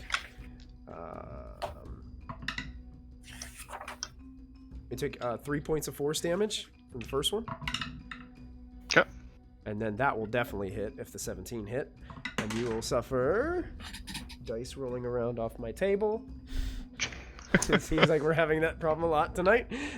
6 points of force damage from the second one. All right. As they both go flying towards you. And that ends their turn and brings us to Roderick. Alrighty. I need some range info. How far am I from the door where the party are starting to appear, and how far are they from the door? The bad guys. All the bad guy. One bad guy seems to be about 30 feet from the door, which is standing about 5 feet next to you. Just doesn't realize you're that close. Right. The other bad guy's about 30 feet away from you, but 40 feet, 45-ish feet away from the door. Okay. So I become visible as I cast an ability here. Okay. I'm going to use as a bonus action, if I can find it, Blessing of the Raven Queen. My sweater bursts into a multitude of woolen ravens. And along with them, I vanish, and the ravens then coalesce about 20 feet from where I started, and Roderick reappears in the space with himself between his held-personed comrade and the closer of the two creatures. Okay. And he puts his shield down into the ground and leans one arm over it, looking at the two undead. And he says, "Now, I don't think that's really necessary at all. It's really not nice to try and hurt others. And I would like to turn undead." Okay. Excellent. Just so you know, these two have what's called turn resistance, so they have advantage on this saving throw against the attempt to turn. It didn't matter on that one. Its highest roll was a 4, so that one's gonna fail. Does it affect both? As long as they're within range, and I'm trying to teleport such that they are both in range, which is why I didn't go all the way to the... Excellent, excellent, excellent. What's the saving throw on a turn against a turn undead? For me, it's a DC 15. DC 15, got it. Yep. Is it wisdom that they have to create? Oh, sorry, it is a... yes, a wisdom saving throw. All right, they both fail even with advantage. I assume it's not on the character sheet what his minimum thing is, but I assume they are high enough DC rating that they are not destroyed. Is it hit points wise? Is that how it's determined? No, it's whatever their CR is. If their CR is below a certain point. Okay, yeah, let's... It should say under cleric. Does it say it under cleric? Under cleric. Because that might matter here. Okay. Well, I think it's going to be on the bubble. We'll have to see. They have to be 1 or lower for an 8th level cleric. For an 8th level cleric, 1 or lower. yeah. See, it just says below. Like I don't know where it is. The only part I found is if its CR is lower than the threshold, but I don't know where that is.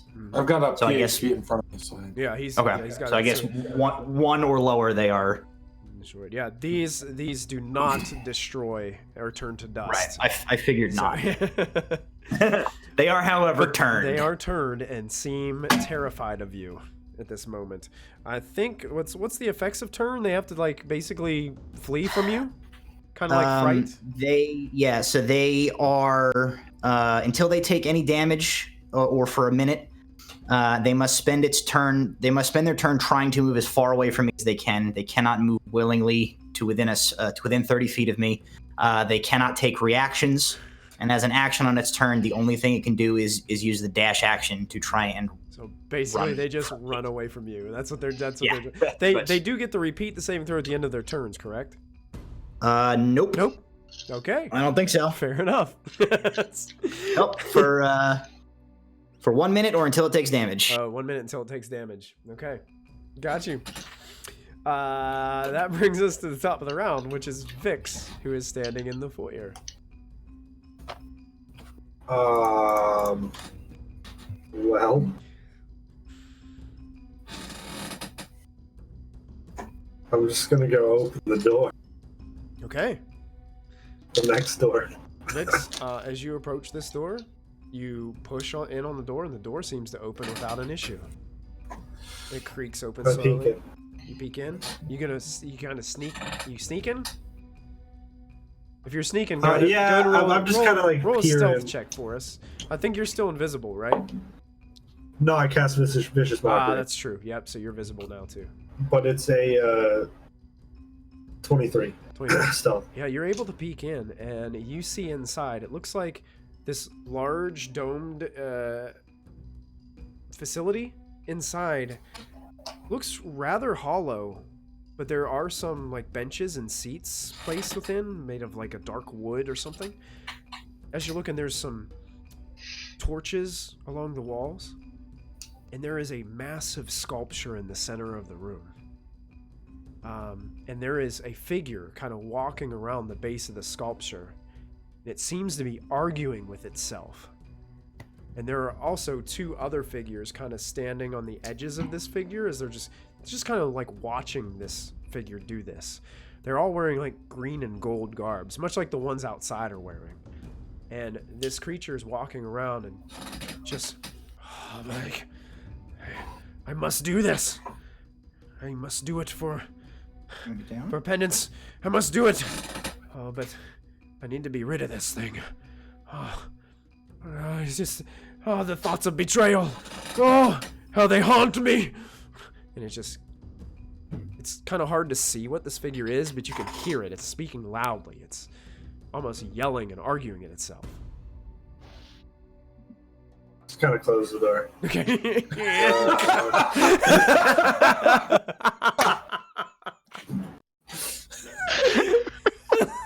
Nope. Guys, there's a guy in there yelling at himself. That's it. That's it. That ends your turn, Vix. Yeah. All right, that brings us back to Gufford. The other one didn't seem to Okay. move. He didn't seem to move towards you to have you trip him up. He just stood there and was like Yeah. kind of firing at Silver, who you can't see. Did both of them run or only one of them? It looks like they're terrified of Roderick standing in front of Silver, and it looks like they're getting ready to turn around and take off into the forest. So Roderick is now between Silver and one of the two he's, guards. yeah, he's basically like standing right in front of Silver, like protecting him. Okay. Am I at this point within like 30 feet of the door? Oh yeah, you'd be within 30 feet. Sure. yes. Yeah, I'm gonna just invisibly walk up to the door. Okay. I'll stop to Roderick and say, "It looks like they feel the same way about you that I do." And That's a good joke. Vix I liked opened it a the lot. door, right? I opened it and then closed it. Yeah. Okay, so by the time I would get close to it, it's already been closed. Yes. Yeah. And I would know that. Would I know the invisibility? You cut cut out out at at the the end. Is it about invisibility? It ends whenever I cast a spell. Yeah, cast Right. a spell or attack.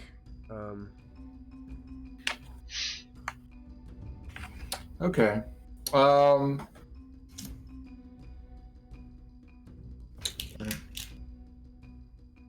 So benign transposition dictates that I have to be able to see a space to teleport into it. So since the door's closed, I can't go through that way anymore. Right. Mhm. I'm just gonna cast Gust on Silver. Okay. And push him over. Roderick, as you're standing there, all of a sudden you feel this gust of wind kind of hit your back, and then you feel Silver just bump into you and slide down your body and slam his face like into the mucky ground right behind you.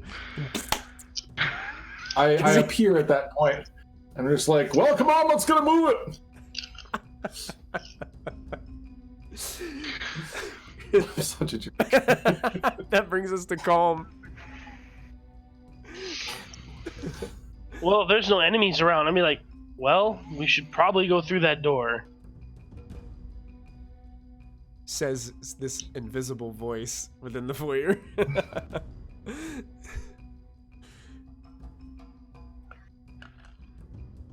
Well, I'm not gonna go first. Am I still paralyzed, by the way? Yes. Are they keeping concentration? Okay, cool. I think they can keep concentration on the spell, right, Matt? It doesn't say that they can't. Okay. So yeah, I assume so. Yeah. But as soon as they're out of range, Yeah, Silver, you it just would kind of were drop. standing there and you just went. I'm gonna be trying to drag him. I'm gonna try to drag him in.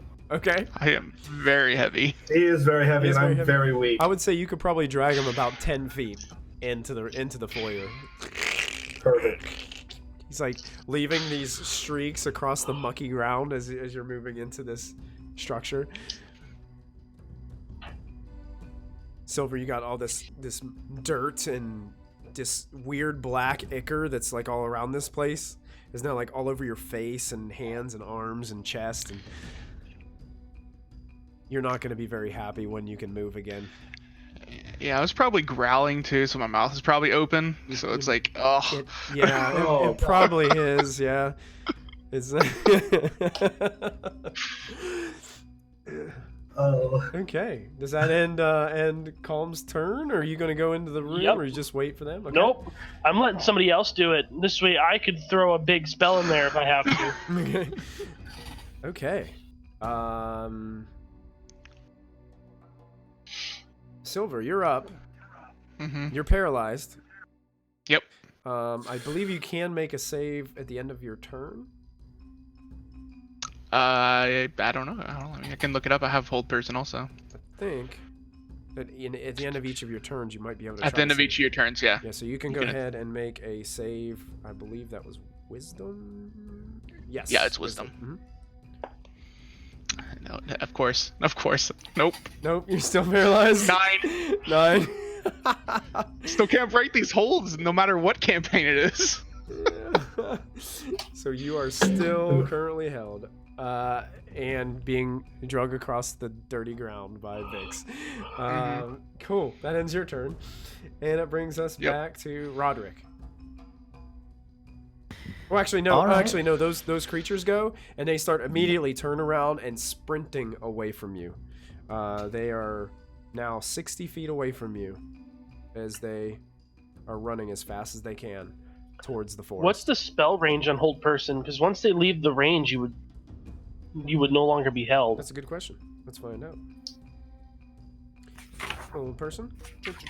The range is yep. And as they move away from you, that amount of space, Silver, you're able to move your limbs once again, and you spit out this mouthful of nasty muck that's basically filled your entire mouth. as they are unable to keep this spell on you from that distance.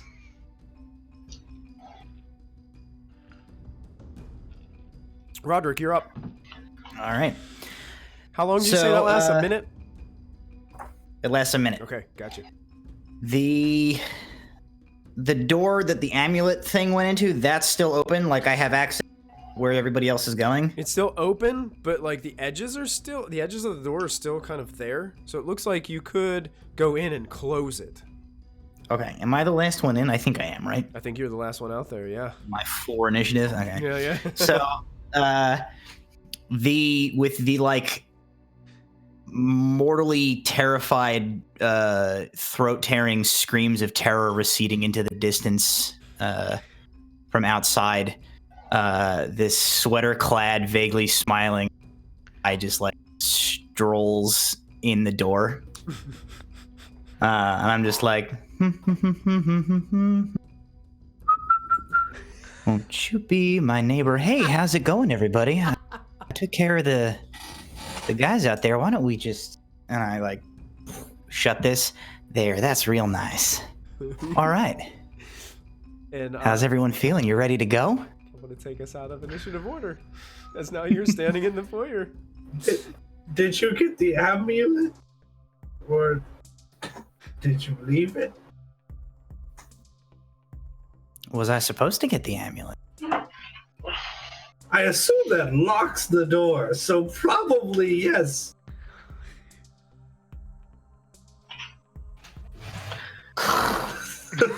Grab.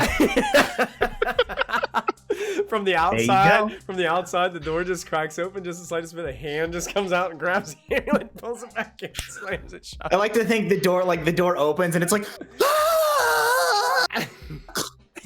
cuts off again. I forget whose this was. This was Silver's amulet? Yeah, this was mine. I'll So take that I'll back. hand it back to you. Thank There you. you go. That's a real nice amulet. Sure did come in handy.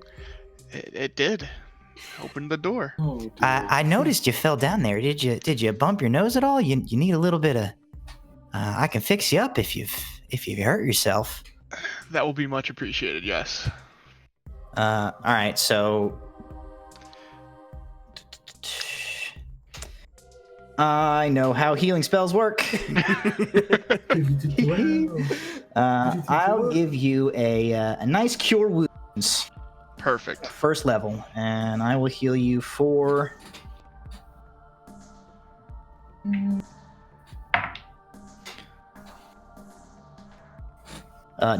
points of damage. And I say, That put me back up to full. nice. Everybody needs a little help now and again. Yes, thank you for that. So, want me to go check the door? Other door?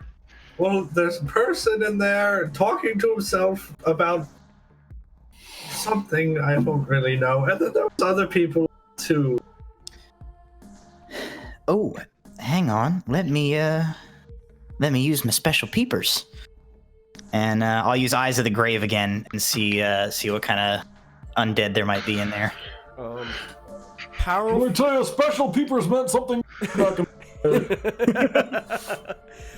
Powerful sense of undead coming from within the chamber beyond. Okay. So you know the location of any undead. So more in there, or just one real big one? There's a big one and 2 smaller ones. Okay. I'll relay this to everybody. And approximately how far away are the little ones from the big one?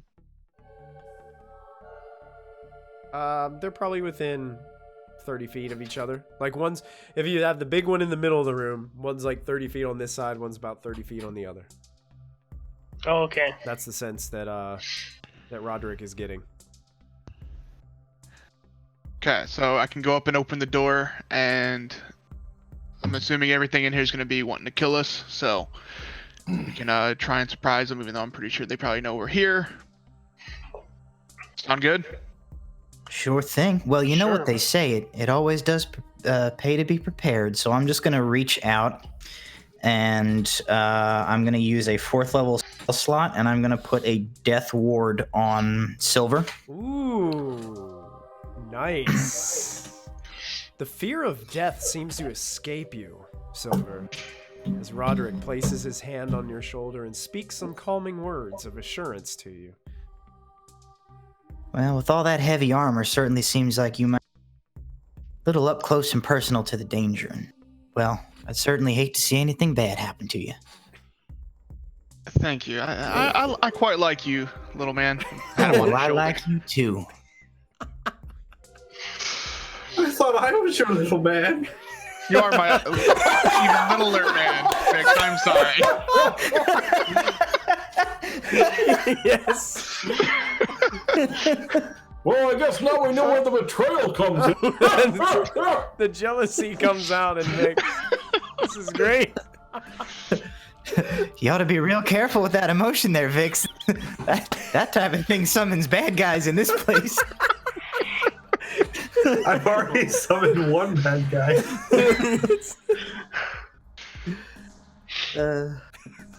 So I will go up to the door and I will just start counting down from 3 with my fingers and open the door on 3.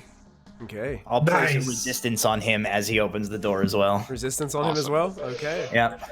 And as the door, you're just kind of like pushing it open with one big Yeah, I'm just gonna barge push it in open. the room. Okay. You push it right open. And I'm gonna get out of the way so they can see Okay. the mages. So So are you running in the room and then going off to the side, kind of like you're giving them room to see what's Yes. going on? Okay, so you Yeah. shove this door, Silver. You can hear the door go creak open and slam against the wall on the other side. Like it opened the whole way and slammed, and you rush into the room. You can see the two guys on the side immediately look towards the doorway. They look like they were once Shadar Kai, but they look like some parts of their flesh is starting to blacken and rot away from their skulls. They're wearing the green and gold, and you can see on the front of their chest, on a green field, is a hand symbol logo with what looks to be an eye in the palm of the center, embroidered. And then you can see this other green and gold clad figure look up towards you as well, wielding the staff. It looks like it's gripping something that looks like a heart in the staff.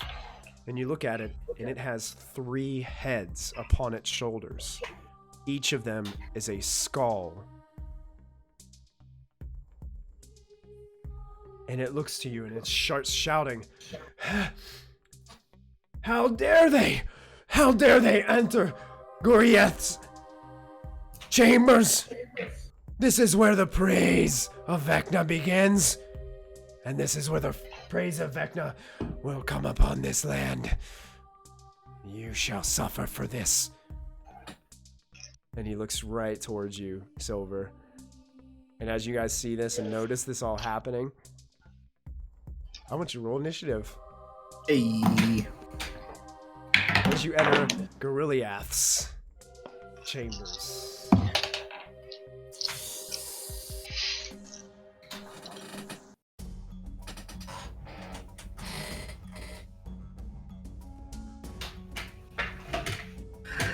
Alright, Silver, what'd you get?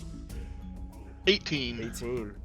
Vix, 12. 12. Oh, Vix, finally a low initiative. Calm, 13. 13. Gufford, 2. Roderick, 5. 5. Oh, gosh. First to go is actually Silver. Okay.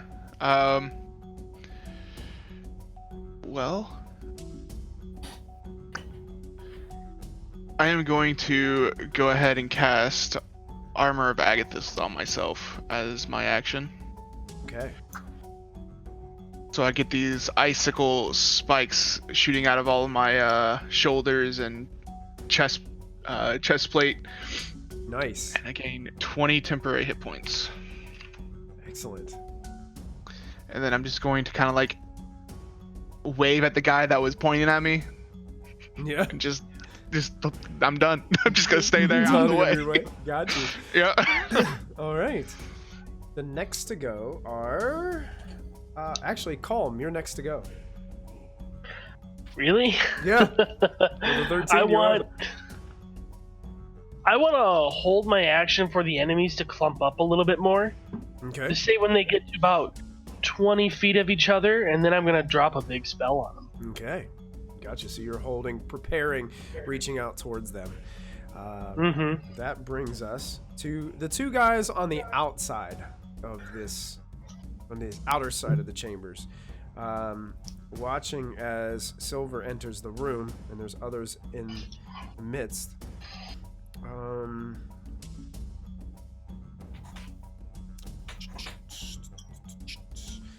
that's a range of so. Spells.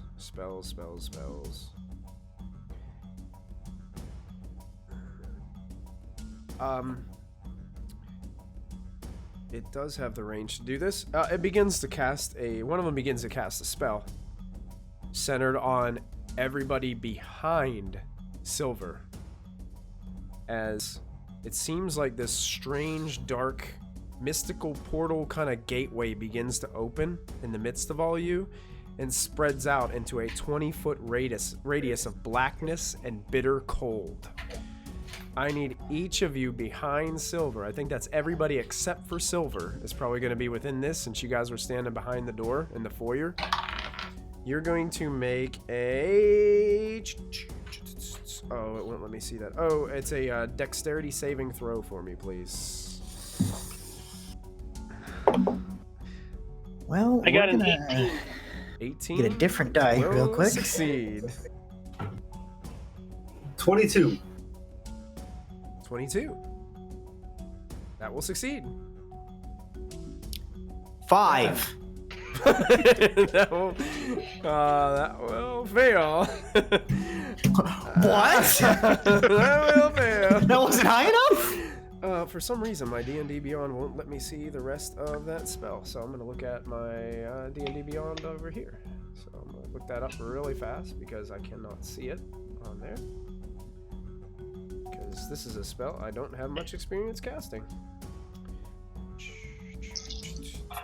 It's mass power word kill, right? You all just die. No, it's not that. I'll do it this way. It'll probably be easier. Oh, wait. I assume a 10 also failed? 10 does fail. Okay.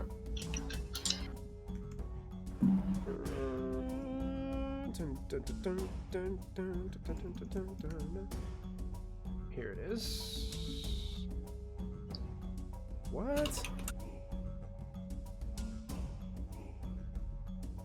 I apologize, guys. For some reason, it is not showing me. Here we go. This spell. And I want to see it. Let me see the spell, please.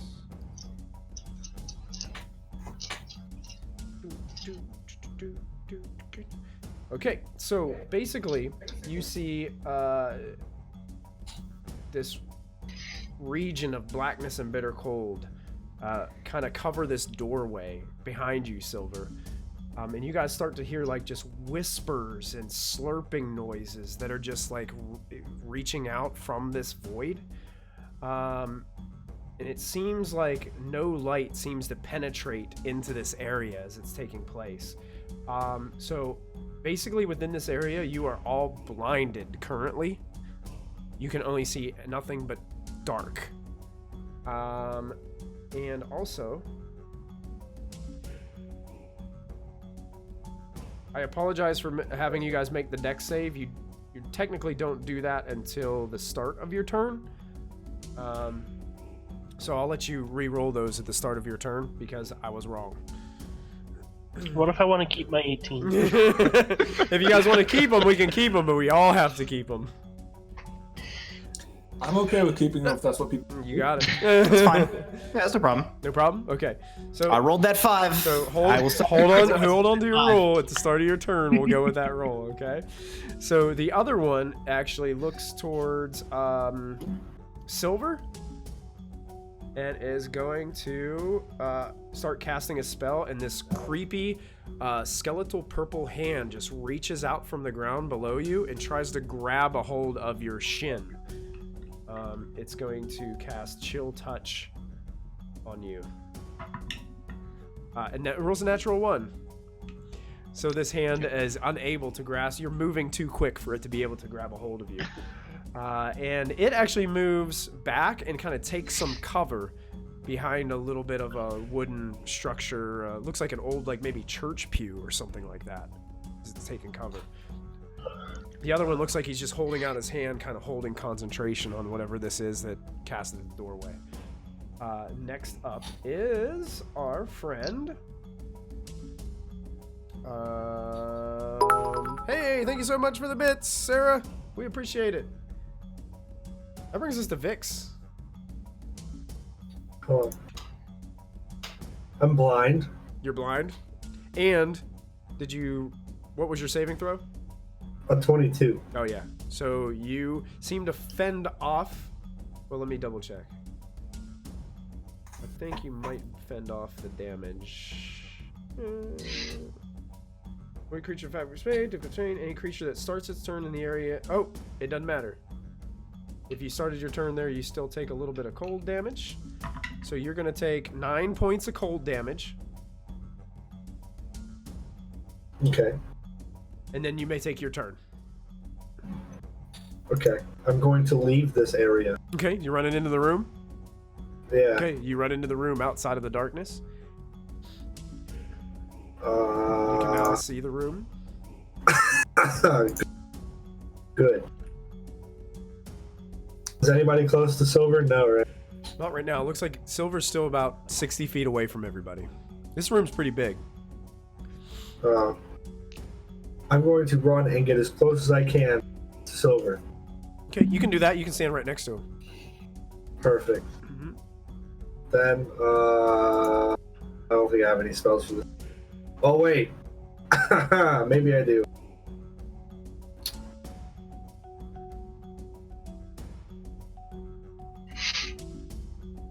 If I had created a 30-foot cube, I could only hit 2, right? Yeah, you could hit 2. You could basically hit I'm gonna- one of the minions and the bad guy on one side, or shift it over, hit the bad guy and his minion on the other side. Either way, you get the big guy in the middle. Yeah, perfect. I'm going to cast Hypnotic Pattern right in the middle. Right in the middle of 2 of them? Nice. Yeah. What save is that? Wisdom? That is a Wisdom saving throw. Okay.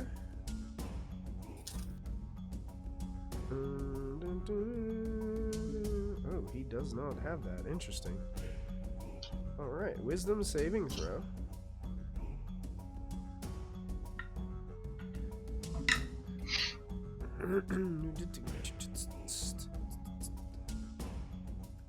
Okay. What's the DC? 15. They both fail. But Oh, the individual in the middle is going to use a legendary resistance to succeed instead. that's okay. I burned one of them.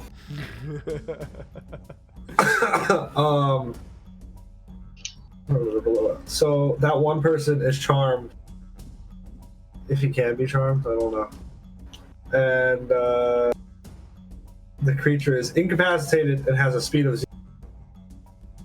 If it takes any damage or someone shakes it awake or my spell ends, then he is awake again. So basically, he just stands there staring towards you. Yeah, I wiggle my candle in front of his face, and then the flames shoot off little sparks, and the sparks start making his face. Awesome. And then they disappear. Sweet. And he's just stuck. He's just stuck. Were you casting this on the one who was casting that spell, or the one that was kind of shooting towards, casting towards Silver?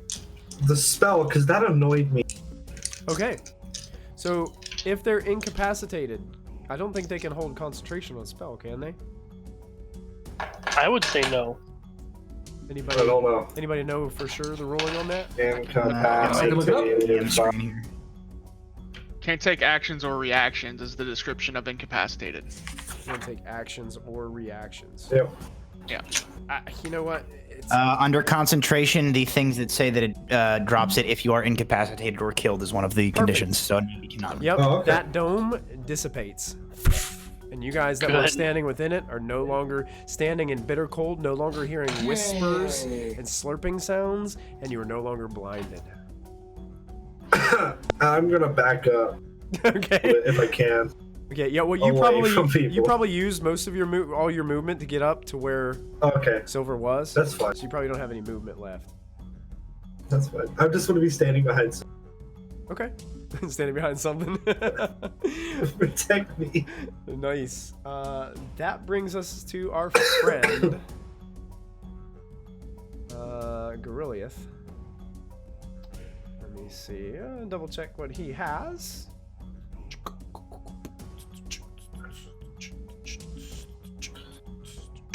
Is this guy considered a humanoid? Is this guy considered a humanoid? Let's see. He is not. Aw. I apologize.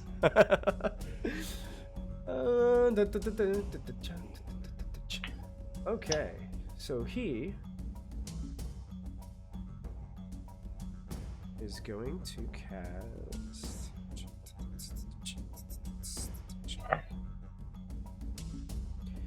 He is going to cast. Actually, centered kind of on the doorway, so it's going to hit Silver and Vix in this initial pattern. It's probably not going to hit the rest of you. It's going to be more for Silver and Vix here. He begins to cast a spell, and all of a sudden this green gaseous cloud starts to form out around you guys as he casts Cloud Kill right inside Question. the doorway. Yes. Could I take my held action right now? What was your held action again? My big spell. Since they're not moving closer together, which is what I was waiting for. Mm-hmm. But can I take it now? I mean, normally I think you have to, like, if you designate a trigger. Well, no, I think you can. As long as you're holding it, I think you can trigger it. Okay. I'll allow it. Around the big guy, is there anybody else within 20 feet of him? No.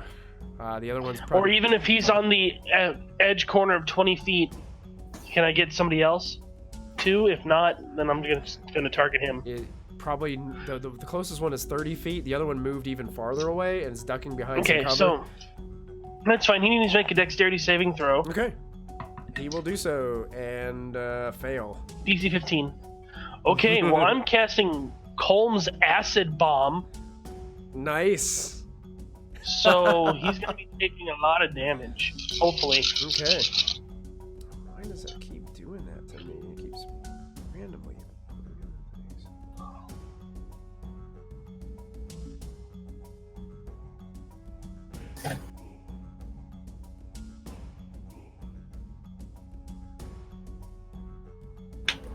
You know what?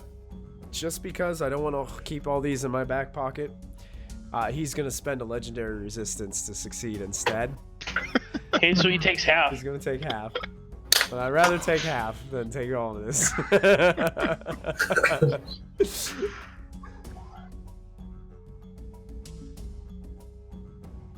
What level did you cast this at? 3rd level. Okay.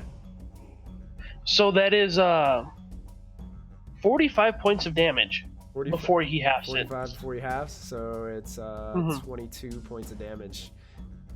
Of acid damage. As you guys watch Colm point, this ball of acid kind of arcs over towards the this three-headed skull creature, and then it explodes in this massive, what you would think should be a fireball, is an acid ball spilling acid all throughout the room. You see his clothing starts to tatter and wither away as he screams out towards the door. Then he's gonna go ahead and cast his spell, because it's his turn, and he's gonna go ahead and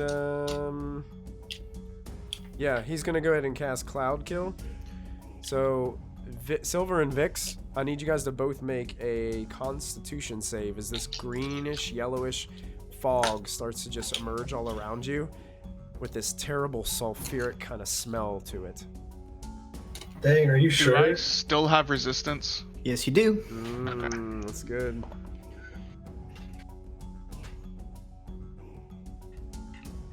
Dude. 23 for me. That will succeed. You'll take half. If you use the resistance there, the spell is gone. Okay, then it's gone. Okay. And I don't have resistance anymore. I don't think you had resistance to begin with.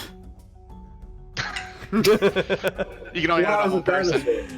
Oh, okay. Yeah, it's a touch spell for one person. Okay. Dang. Constitution? Constitution. Dang. 14. 14. You will fail. Vix, you take 30 points. 30 points of poison damage. Okay. Silver, you take 15 points of poison damage. And you are now engulfed in this cloud that the area is heavily obscured. So you can see just like this massive yellow-green cloud all around you within a 20-foot radius. And it seems like it's kind of blocking the doorway too, so if others need to get into the room, they will have to pass through the cloud in order to get there. That will end his turn and bring us to, I believe... computer, don't do that. That looks like Roderick. Alrighty. There is a gas that seems to be like hovering around the door of yellow-green cloud. Is. I am hurt. I was very prepared with what my turn was until. And now I think I gotta drop a heal. So let's use a 3rd level Cure Wounds on Vix. Thank you. Is Cure Wounds a touch spell? Yep. You'll have to go into the cloud to do so. Ah, boy. Just crawl under the cloud. Let's use a 3rd level Prayer of Healing. That takes 10 minutes to Yes, cast. it's 10 minutes, yeah. Let's not play cleric anymore. This is why you needed to be a druid and cast Healing Spirit. Let's use. Let's see. 1 action, instantaneous, 30-foot range. That's better. Can I see him through the cloud still? You have a hunch it's him. Is it light? It's lightly obscured. It's like, well, it's heavily obscured, but you can see a silhouette of a small, Okay. what you believe is a kobold-shaped figure within the gas. Okay. I need to see him. Standing right next to Silver. I would say you could cast that into the cloud. Okay. I am going to get more D8s. Although it'd be really fun if you ran into the cloud to touch him to heal. What would it be fun for? Because it certainly wouldn't be fun for me. It'd be fun for me. I'm gonna heal.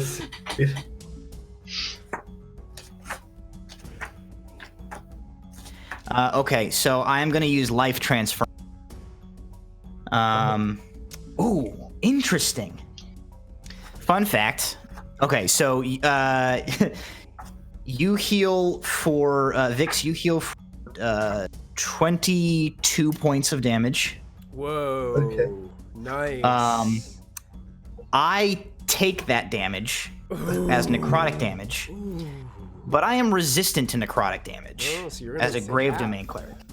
So it's halved, right? It is halved, yes. Cool. So Very I take nice. 11 points of damage, 11 and points he of heals 22. Dang. So basically, your pain and suffering of this cloud dissipates from you and just transferred to Roderick as he takes it upon him. He takes your pain upon himself.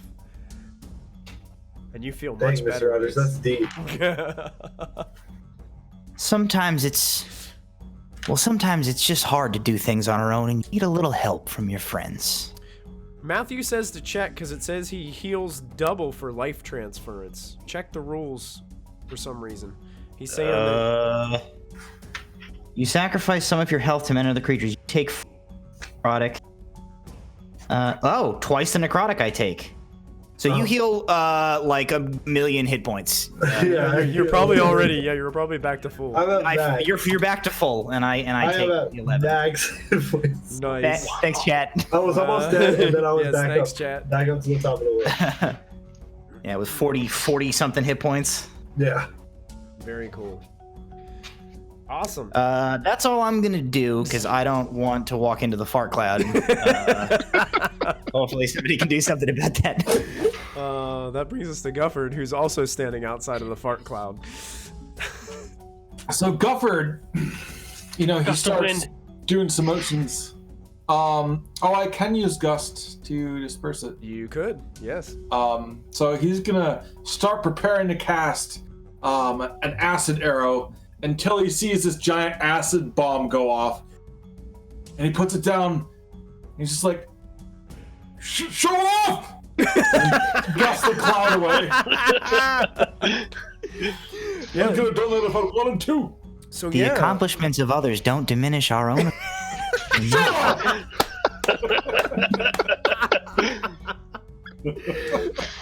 Well, listen, there's more bombs where that came from. So yeah, as he's casting this spell and this gust of wind is jetting into the room, you can see that it basically creates this vortex of wind that blows it gusts this cloud out of the way from the doorway. It's still kind of surrounding Vix and Silver because they're off to the side of the door, but it's made this like tunnel where you guys could easily pass through and get a little push from the back of his wind gusts if he continues to hold the concentration on it. But it's pushing this cloud, kind of moving it away. So it's Gust the transmutation cantrip, not the... Oh, not like the heavy gust of wind. Yeah, so let me make sure that I can even... Yeah, double check.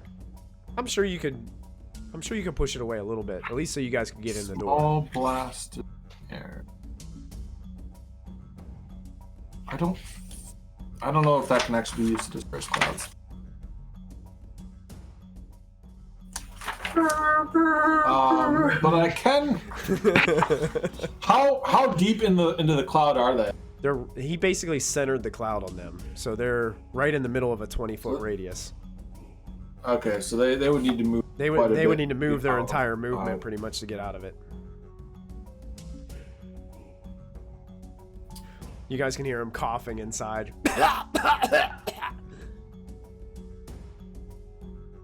Okay. Let's see. These are undead. So I guess I'll leave it to you. Gus doesn't specify. I'll read the description of what it lets me do. Okay. I can push a creature up to 5 feet away from me with a strength saving throw if they want.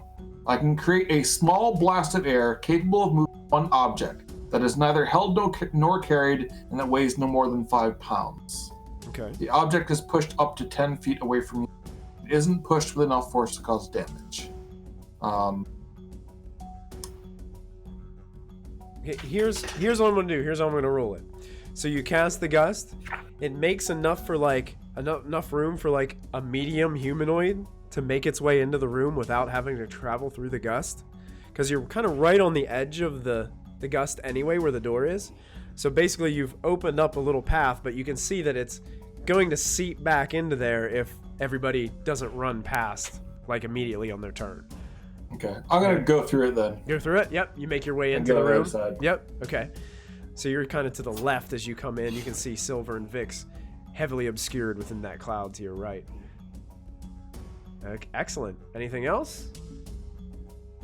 Nope. All right. As you come in, at the end of your turn, the individual in the center uses a legendary action to fire a firebolt at you as you enter the room.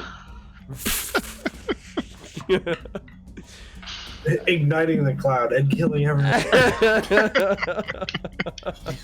We were playing Divinity. That would happen. Yeah. So that is going to be a. Let me double check.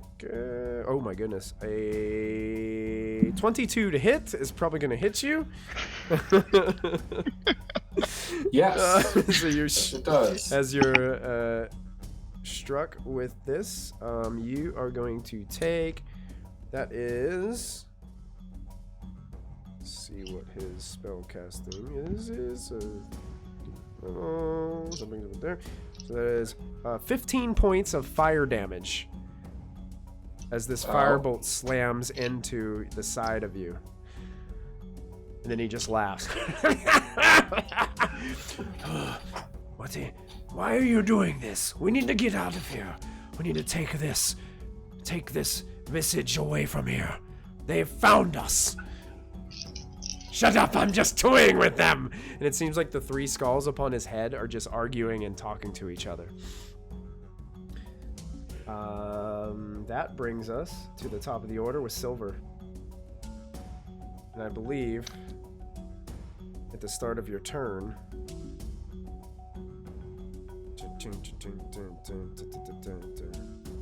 man. At the start of your turn, you might need to make another saving throw. Okay. Let me see. Double check.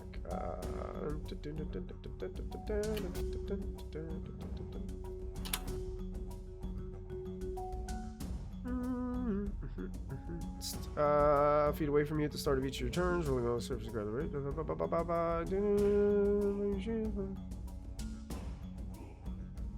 Enters the spell's area for the first time on a turn or starts its turn there. So, honestly, you guys would have just taken the damage on the beginning of your turn. Okay. Okay, so that damage that happened to you happened, like, now. Okay. So we're not going to roll for that. You guys can go ahead. You can make your turn, Silver. Alright, well, I'm gonna run towards the guy that's on the right side. Right, there was a guy on the right, middle, and then left, right? Yeah, the guy on the right was kind of ducking behind one of those church pews. Okay, I'm gonna run towards him. At any point as I'm moving towards this guy, can I see the big mage dude? Oh, yeah. And is he within 30 feet of me? He is. Bonus action, gonna cast Hexblade's Curse on him. Oh, nice. But I'm gonna keep running up to the other one. That just kind of gives you benefits against them, right? It gives you extra Yeah, it damage. doesn't do anything against him. Gotcha. He doesn't get any negatives. But I'm gonna attack the individual on the right twice with my scimitar. Okay. That is a 27 for 1 and 12. The 27 will hit. The 12 seems to deflect off of the church pew as you're kind of like driving your scimitar down onto it, and it kind of breaks into the wood a bit. Okay. That is 14 points of slashing damage. Wow. Magical slashing, Yeah. right? Yes, Nice. I rolled 2 4s on the d4s. Very good, very good. Yeah, you carve into him. He seems to just, some of the flesh from his bones seems to tear away and fall to the floor. Ah! And that will end my turn. All right. That brings us to Calm. I'm going to cast another acid bomb on the big guy. Okay. Dexterity throw, DC 15. Are you moving into the room first while you have a little bit of Yes, space I'm going to go be through? flying into the room because I have winged boots, so I'm 30 feet in the air. Okay, so you're flying into the room and then going up, Mhm. and then Mhm. dropping this acid bomb on him? Okay. Yep, So that's a dexterity save? yep. What's the target? 15. 15? He's gonna fail. He's gonna use his final legendary resistance to succeed instead. 32. 32 points of damage. Yep, you half it. I'm not going to half it. Yeah. So that's 16 more points of damage.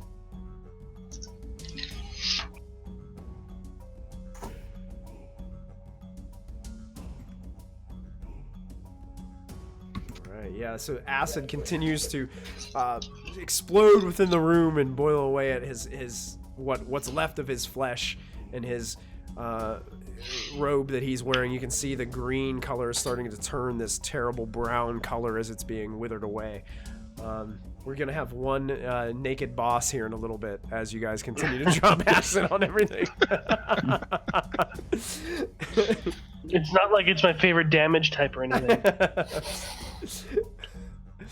All right, that will end Calm's turn. As now he's flying up into the air with his winged boots. As these wings sprout out from his boots and start flapping up into the air.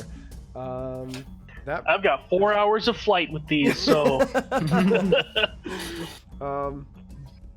As you do this, at the end of your turn, Calm, the guy looks up at you, holds his staff towards you, and throws another firebolt this time in your direction. Okay, I have an AC of 16. That's an 18 to hit, so it will strike you. Okay. 15 points of fire damage. As sparks fly from your flesh. And now it's the other two individuals' turn. The one that's standing right in front of Silver is going to...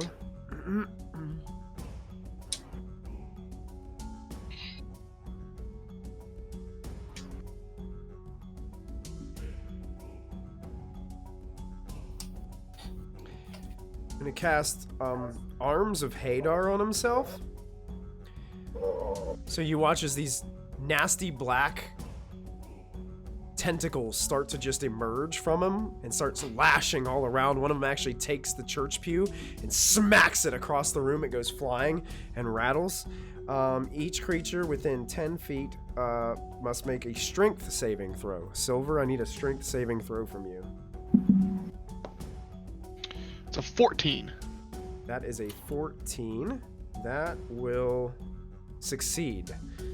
So you're going to take 3 points of necrotic damage as these tendrils try to lash at you. And you suffer no other effect. All right. That ends its turn. And the other is still staring. Does it get to make a save because it's charmed? Hold on, wait a second. Hypnotic pattern? I don't think it does. I think it just happens, right? It just keeps going as long as he holds concentration on it. Yes, but I took damage. Oh, we forgot to make the concentration check. Yes, You took for that 30 33. points. 30 points. DC 15. DC 15. Go ahead and roll a Constitution save. DC 15. No, Oh, so he's able to act. He's not under the hypnotic pattern anymore. And he is going to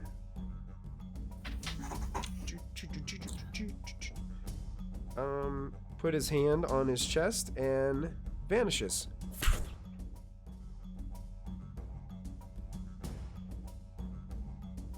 That will end his turn. That brings us to Vix. all right, I'm gonna waddle up behind Silver and slide under his legs and try to stab the guy with I'm my in short darkness, sword. I think, right? 'Cause that's what What was that?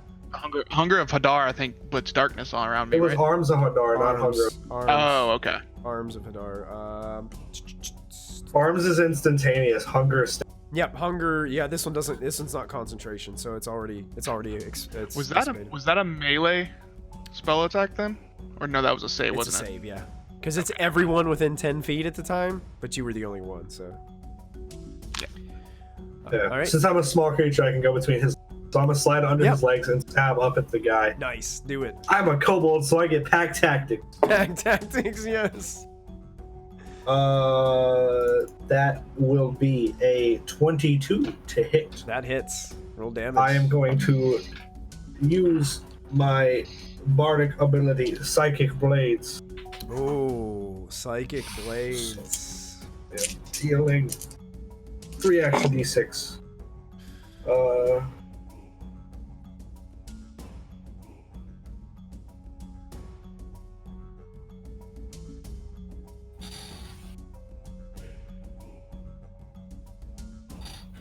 16 points of damage. Is that a magical weapon? 6. Yeah, it's my +1 short sword. Gotcha. So 16 points of damage? Yeah, 6 was the slashing, I guess, and then 7. I don't really know my math.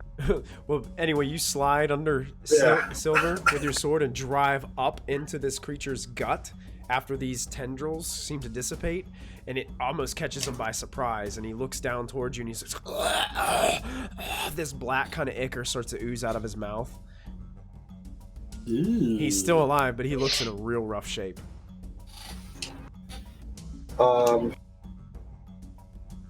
Then as a bonus action, I'm going to cast Healing Word at 2nd level on Silver because he I'm was fine. hurt. You were hurt. I'm full health. Oh, I had Ow. armor back at this. Oh god. Yeah, he had his spell armor Never on. mind. Yeah. Plus 20 HP. I'm Never still mind. gonna have that. Not gonna do it. I'm gonna save my spell. That's it. All right. At the end of actually no, it's his turn, so he's gonna go ahead and go. And I believe that's a concentration spell that he is holding on to. It is for 10 minutes. Oh, then he should have made a concentration check when I hit him. Oh, he should have, yes. I'll go ahead and make that now. So that was against, it would have been a 10. So he rolled 11 on the die, so he's good. He's still concentrating on that. I dealt 16. Yep, Yeah, be 10. it's still been 10. Mhm. Yeah, so he is going to go ahead and let's see what he does.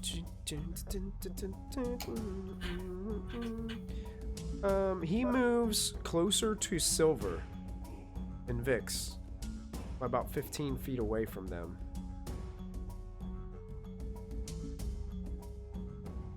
And he begins to cite some more incantations, and he's going to cast a magic missile at Silver, which is automatically going to hit all 3 of these targets. He's going to target you, Silver, and all 3 are going to strike you. So you take, those are D4s. So you take 1, 2, 3, 8 points of force damage from these magic missiles that slam into you. And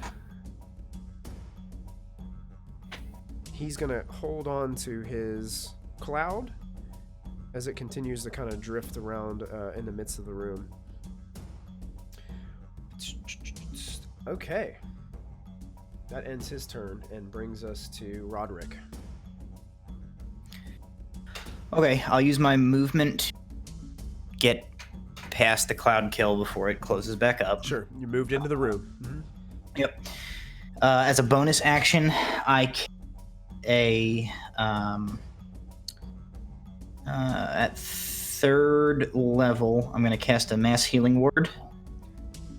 So everybody will get 7 hit points back. Oh, wow. Look at that. Everybody feels this healing warmth come over you. You could all regain 7 hit points from Roderick. Nice. And then for my action, that's a one shot. What are you going to do? Am I within 30 feet? You are within 30 feet now, yes, as you moved into the room. Okay. Because he'd moved up closer. I look at him and I say, well, hey now, I don't think there's any reason for all of this hostility. I think really we can just do the neighborly thing and maybe you just give us back that little old mask and we all have a real swell time.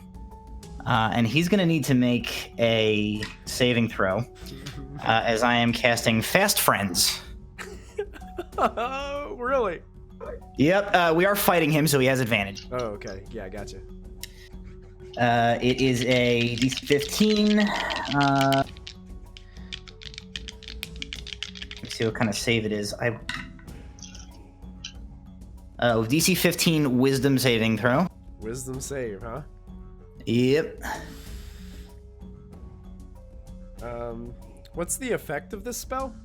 It's very long. I'll read it. Okay. Does it have a certain condition that it puts upon him? So yeah. Okay. Okay. When you need to make sure something gets done, you can't rely on vague promises, sworn oaths, or binding contracts of employment. When you cast this spell, all right, hang on, let me get past the flavor text here. You got it. Yeah. Wisdom saving throw, or it is charmed. It is a charmed effect. Or it undertakes to perform any service or activity. Ask to the best of. You're breaking up on me a little bit, Matt. Oh, sorry. Wisdom saving throw or charmed, such that to the best of its ability it performs any services or activities that I ask of it in a friendly manner. Advantage if we are fighting it, which we are. It also will not comply.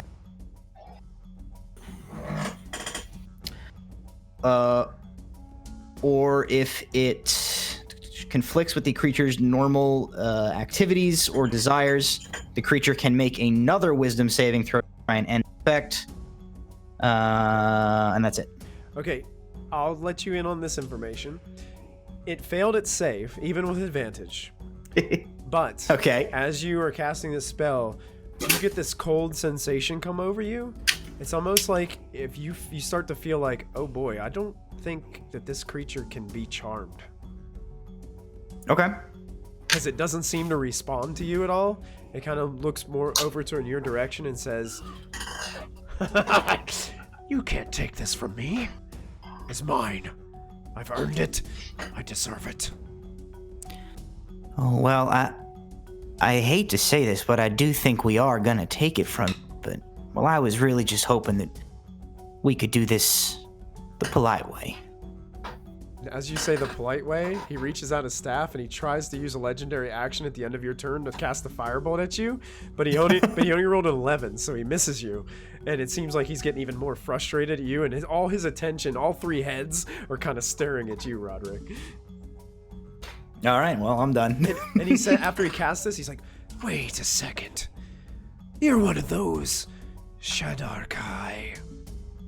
And the other skull kind of turns. Very observant. Yes, they are easily manipulated. And they start to look all around.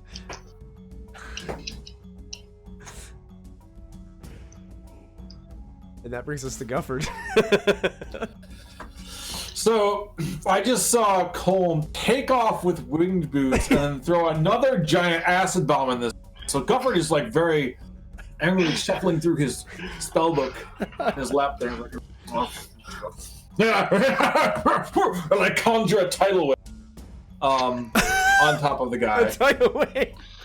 Yes. What do I need to do? So, I'm assuming it's going to be some saving throws. yeah, there's no other enemy. The two other enemies are not within 30, right? He moved closer to Silver, so technically the other one is within range, but will it hit your allies if you focus it on that one? It's standing right next to Silver and Vix. So, it's a 30-foot long, 10-foot wide area. So it will hit your allies if you choose to hit that other guy, yes.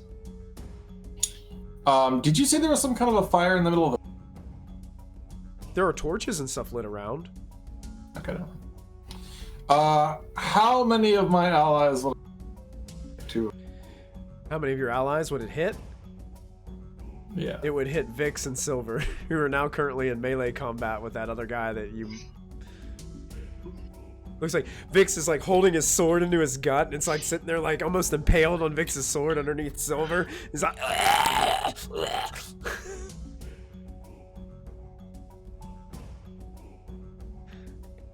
Yeah, I'm gonna get them all. I think that's what Gufford would do. I'm not even paying attention to that.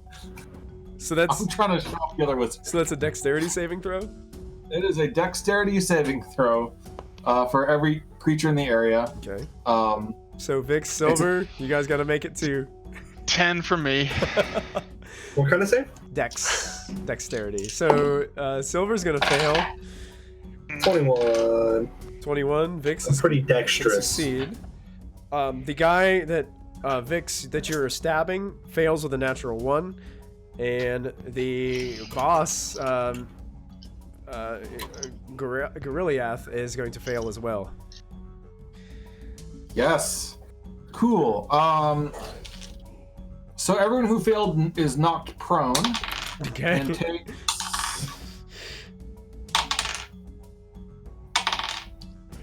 21 points of bludgeoning damage. If they succeeded, they take 10 points of bludgeoning damage. Oh boy, 21 bludgeoning. Yep. And any fires that are in that area, unprotected fires are extinguished. Okay. Oh, Oh, you lost lost him. Dalton again. Oh no! Oh, he'll be back. His internet's probably having trouble. There we go. All right, as this tidal wave emerges into the center of the room and smashes down over the back of you, Vix, you seem to be undercover because you're underneath Silver, so you don't take any of the brunt of the impact. Silver kind of slams down on the ground beside you. You watch as that creature you have impaled gets slammed down, and he is now laying motionless on the floor in front of you as the water dissipates into the floor. You guys look over, and I'm just making sure of something. Yes, the three-headed creature in the center, towards the center that was coming towards you, is prone on the floor, just sopping wet. It seems like the acid that's been like flowing through all of his clothes is even more enhanced as the water seems to push the acid through. And he's wearing just shards and scraps of what he was normally wearing whenever you guys came in. Got a see-through mesh tank top on now. That's it. Yes. I'm into it. Yes. Fantastic. Anything else you want to do? Is there anything else around the room that looks of import? Just a room full of torches? There's a massive sculpture in the center of the room that looks like this gnarled kind of figure. It looks like it's made out of some kind of dark stone. Yeah, I'm just gonna try and get closer to that because that's backing up away from. Right. Yeah, you'd probably be able to move 10 feet closer. You'll still be about 50 feet away from it. It's pretty far That's in the fine. center of the room. Yep. Good. I'm just gonna move that direction. That's good. Cool. Awesome. That brings us to the top of the round with Silver. Okay, so this individual that was next to me is now dead, correct? He looks it. Yes. Okay. You were Well, I'm gonna use sopping wet, laying on the ground. Very angry. Use my bonus action to teleport within 30 feet of the person I hexed with my Hexblade's curse. Yes. So I Yeah. teleport to him, Teleport? stand up, Oh yeah. yep, and then I'm going to attack him twice with my scimitar, Excellent. which is at advantage, correct? Because he's prone. He is prone. Yes. Nice. All right. Nice. That is a 19 on the first hit, which is actually nope. Never mind. It's not a natural 19. And then 15 on the second. Wow. The 19 hits. The 15 clangs off of his plate armor that he seems to be wearing. All right. That is a total of 10 points of slashing damage. 10 points of slashing damage? That's Yeah. magical slashing, right? Correct. Got it. Yeah, And then that is my turn. that's your turn. Okay, so Silver's now standing over top of this guy, just trying to shred down with his double-bladed scimitar. That ends Silver's turn, bringing us to the second person in the order, which I believe was Calm. Let me double check. Yes, it was. Calm, you're up. So within a 20-foot radius, how many people can I hit at once? How many people or how many bad guys? How many people? He's like, you heard me. Colm sees this and he's like, "Oh, we're playing this game. I'm gonna show you up real hard." There's a reason I backed away. The other You guy. heard what I said. How many people? Now, I'm gonna blow this whole room up. The one figure moved closer to Silver, so basically the two are about 50 feet away from each other right now. So you'd have to have something that could envelop a 60-foot kind of radius in order to hit them both. Well, I'm like, if I target the bad guy, who else is around him that I would also hit? Silver. Just Silver? Just Silver. It depends on the distance of how far this stuff's gonna spray. Now, I mean, It's 20 foot. it's 20 foot. You'll hit Vix too. That's fine because I'm an evoker. I ignore those two, and I only hit the boss that's right. anyway. Okay. So, and I'm like staring at the turtle the entire time I cast this other bomb. Okay. So dexterity save from the boss. So we've got a spell slinger duel going on right now between the turtle and the human. Which one did you say you needed a dex save? Yep. Okay. Oh gosh. The rest of the party's like, stop my skin! Ah! He is gonna fail that save. Oh, this is gonna hurt.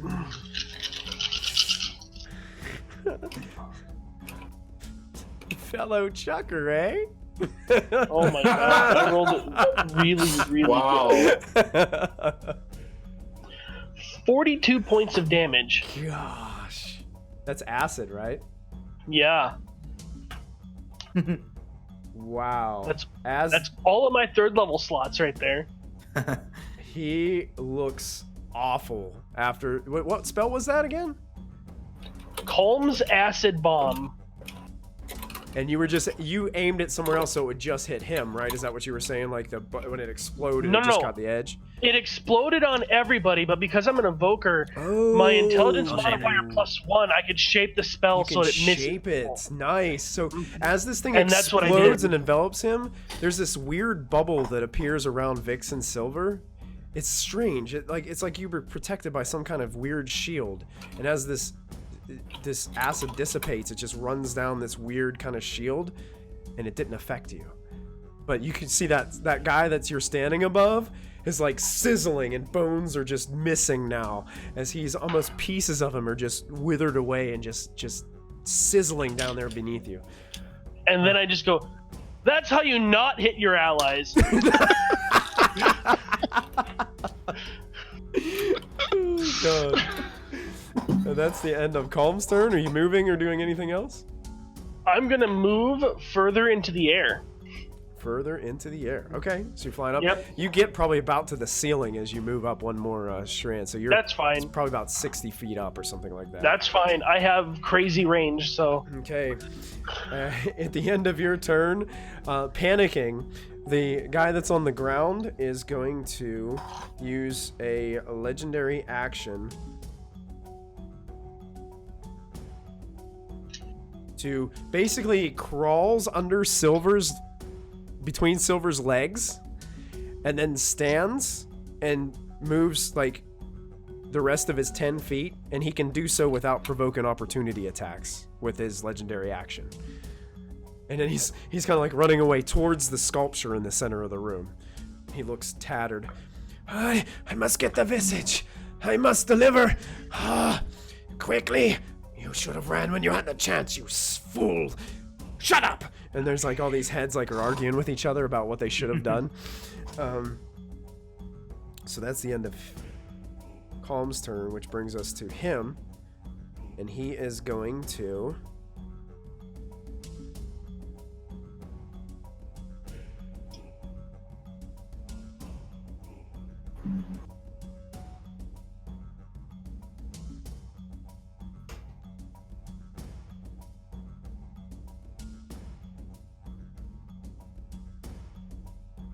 Okay. He begins to cast a spell, and you watch as he almost kind of like unzips a fabric of reality in front of you. He pulls down with his hand, and this opening starts to just emerge in front of him of black and purple energy. And he steps through it. And then it closes behind him.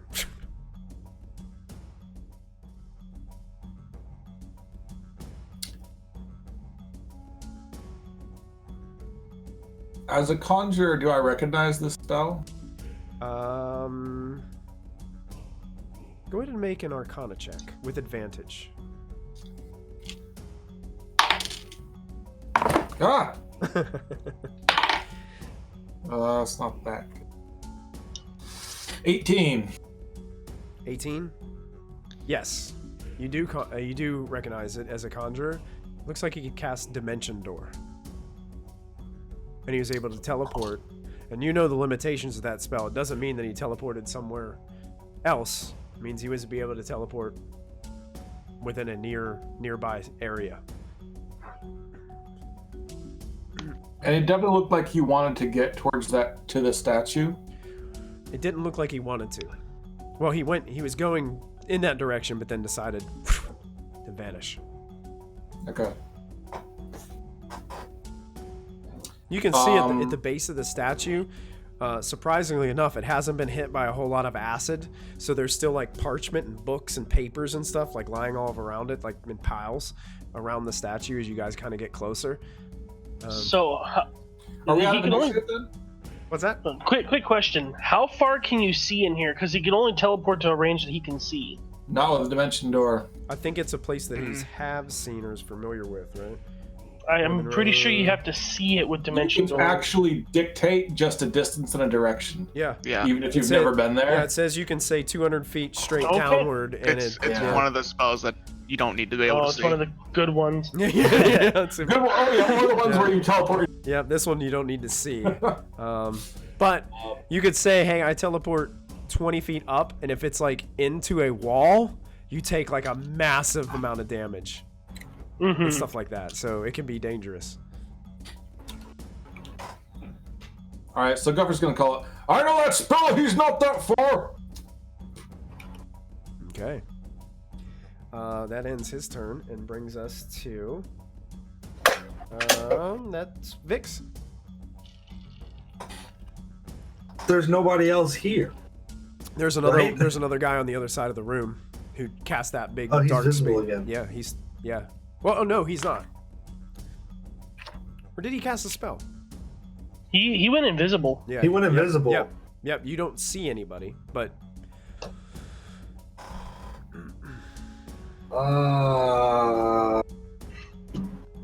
that's right. Thanks for the reminder, guys. No problem. I am going to hold my action. If I see any bad guy, I'm gonna viciously mock him. Okay. That's it. Nice. Excellent.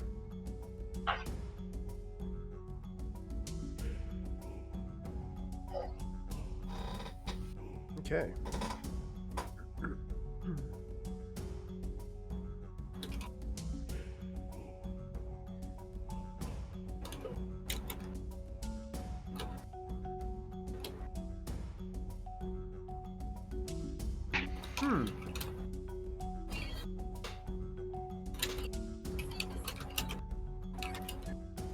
Okay. Near the doorway, all of a sudden these two streaks of purple energy come blasting out of what seems like nowhere, and this guy reappears. So you can go ahead and as soon as you saw that, you would have cast your Vicious Mockery, correct? Heck yeah, I would. You look dumb. Why do you have 3 heads? No, this isn't him. This is the other guy. That Oh, went it's the invisible. other guy? Yeah. You also look dumb. Nice. Nice. So you oh boy, that's an 18 on the die. Yeah, that's gonna do it. He doesn't think he 20. looks dumb. He doesn't think he looks dumb. I'm sorry. So 2 Eldritch Blasts. One is going to Gufford, and one is going to Calm. Hey, thank you for the bits. Whoa, 1,000 bits. We got 1,000 bits. There's a lot of bits. That's a lot of bits. That's sure That is a lot of Skype bits. and Nightingale, my goodness, thank you so much. We appreciate that. Not so many bits. And does a 13 hit you, Calm? No. No, it doesn't. So both actually it deflects Because of off my mage your armor. mage armor deflects it. That was the highest roll, so the other one misses Gufford by a long shot. As now he's standing kind of in the doorway behind all of you. And that ends his turn. And that brings us to...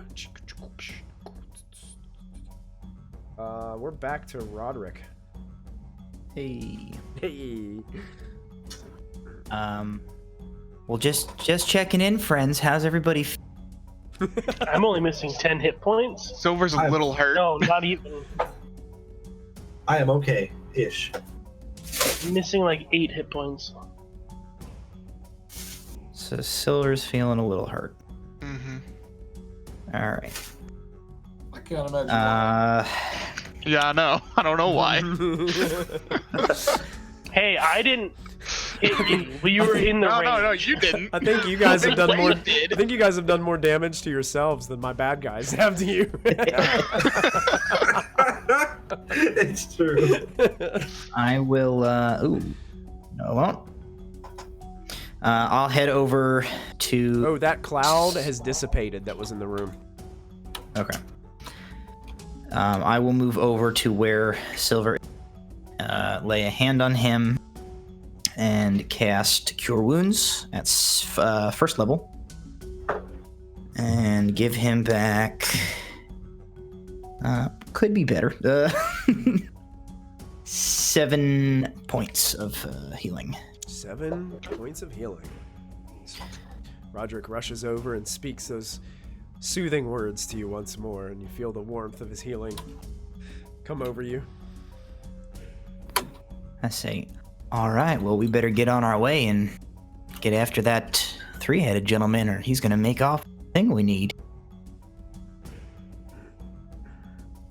I don't know how much movement it took me to get to him. I guess if I have any left, You probably have I'll start heading. Oh, you start heading towards the doorway? I'll start heading towards the doorway, towards like where that last Last guy is? gentleman is. Oh, yeah. Perfect. Yeah, you can probably move about 10 more feet towards him. You still got a little, probably one more movement of ground to cover before you get there. Okay. That brings us I guess Silver just a little like, pat. You're doing great, buddy. And I'll start heading back towards the door. Excellent. Gufford, you're up. Okay. Can I get to the statue at the park with my regular movement speed on this turn? Yes, you can. Mm-hmm. Okay. I want to use my action to just investigate the statue and the documents as best I can and try and figure out where he wanted to go. Okay. So you're just going to kind of look amongst the papers and things like that? Yeah. Any indication of like the ritual going on or how he's supposed to deliver this thing? What you see are a bunch of notes that look like somebody who has some kind of, maybe they had multiple personalities, or like not only were they arguing with themselves always verbally, but they're arguing with themselves on all these parchments. And the general vibe that you're getting is part of this individual wanted to redeem himself to Vecna by retrieving this visage and holding it and keeping it until Vecna could return, so that way he could give it to him for the power that it holds. But another part of him was conflicted and wanted to just be rid of this visage. Something terrible had happened to him. It weakened him to hold this mask, and he wanted done with it. It's almost like he was teetering between give it to my boss or betray him, and he couldn't make up his mind.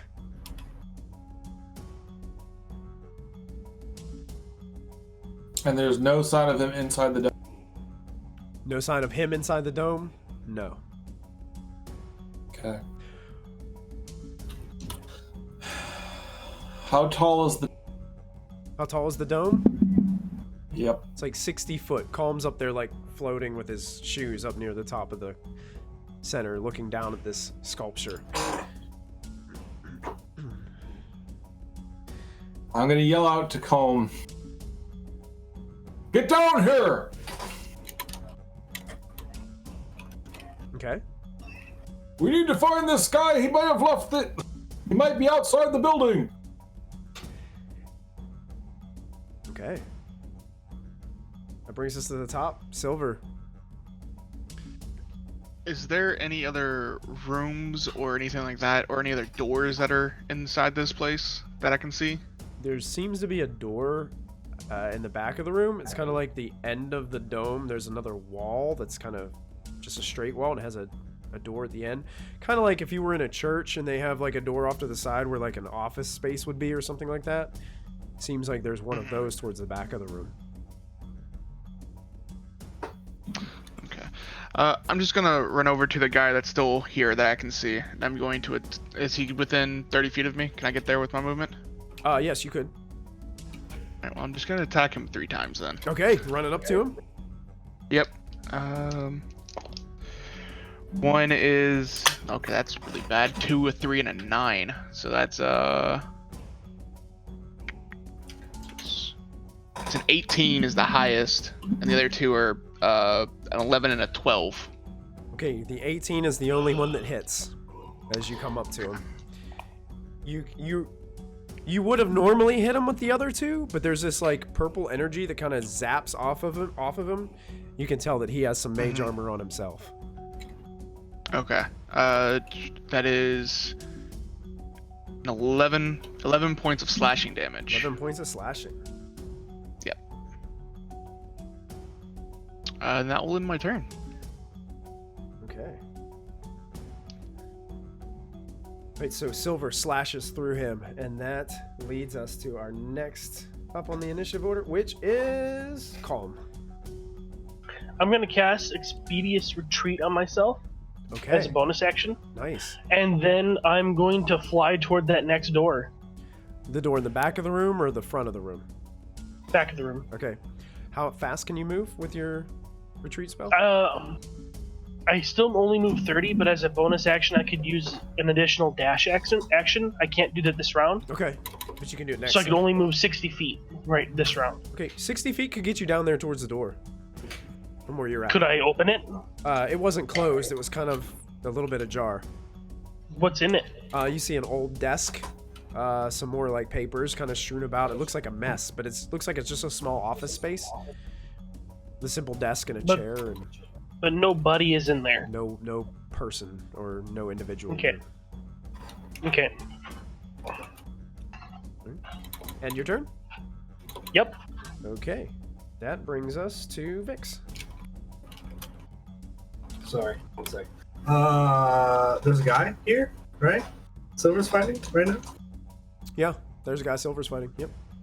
Okay, I'm gonna... Can I run up there? Can Yeah, I get up? of course. I'm gonna pack tactics and I'm gonna attack him. All right, slide him back under. Are you going to go underneath Vix again, like with your patented finishing move? Yeah. Every time. Every yeah. time. That's a 20, I think. Just 20. Dirty 20. Dirty 20 hits. 30-20. Dirty 20, it hits. You got it. Roll your damage up. I'm gonna use my psychic terror to do the extra damage. Okay. I never remember what the psychic blades. Psychic blades. Okay. Not good damage this time. Uh-oh. 11 points of damage. 11 points. He is looking pretty rough, but he is still standing in front of you as your sword carves through his rotting flesh. Anything else that you're gonna do, or is that everything? Just real quick, this is just one of the side dudes. Yeah, this is one of the side dudes. Are the side dudes considered? Humanoids? Yeah. No, they are not. Ah. You've got something specific that you took for humanoids, didn't you? And you can't use it, right? It's both the class feature for both me and him. yeah, we both have class features for you. I was wondering why you guys keep asking me that. Like, there's got to be something they want to use and can't. All right. That's my turn. This guy, I believe, gets to go. So, having you guys kind of in front of him like that, he's only got one of those left.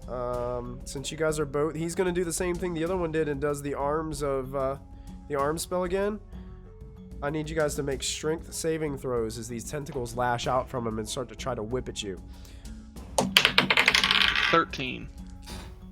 13. I think I also got a 13. Yeah, I got a Also 13. I think that might be just enough to succeed. Yes, you both succeed, so you only take half this damage, which means you take 2 points of damage. And you are not knocked back or knocked down or anything. He just slashes out, and you guys get a little tap from these tentacles as you're able to dodge most of the impact. Cool. That ends his turn. And that brings us back to Roderick. Oh. Well.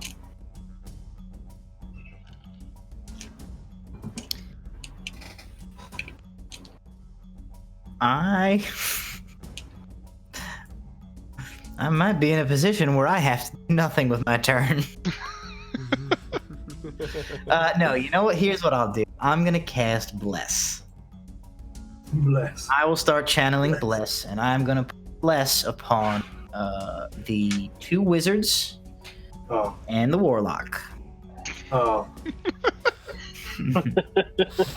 Okay. I see how it is. Mr. Rogers. Let's see. Oh, wait. You're right. That is very un-Rogersly of me. I will not cast it at 1st level. I will cast it at 4th level. And I will bless everyone.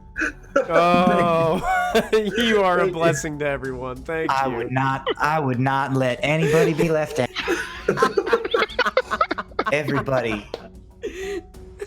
can be my neighbor.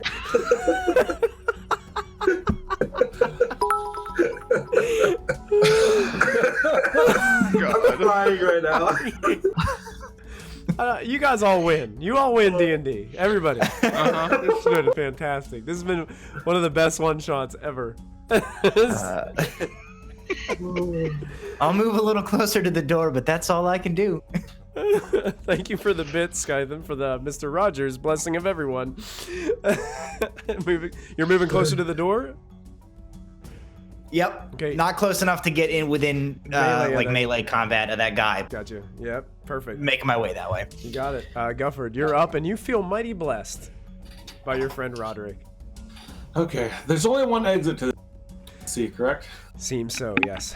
And it is currently closed. Is that also correct? It's closed. The outer door was closed, yes. But you're under no impression that you need, like, the key to open it from the inside. Okay. Is anyone within 30 feet of me? 25 feet, actually. I think I only have 25 foot. Nope, 30. Is anyone within 30 feet of you?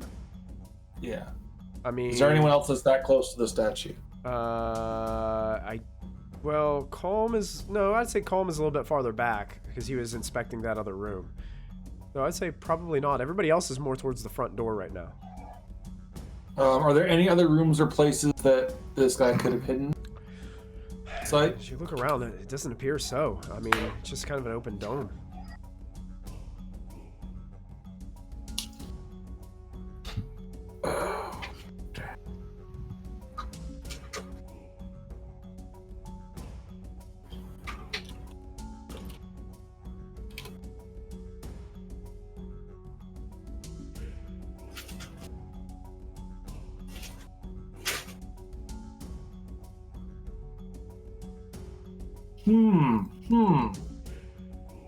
I don't know if I can...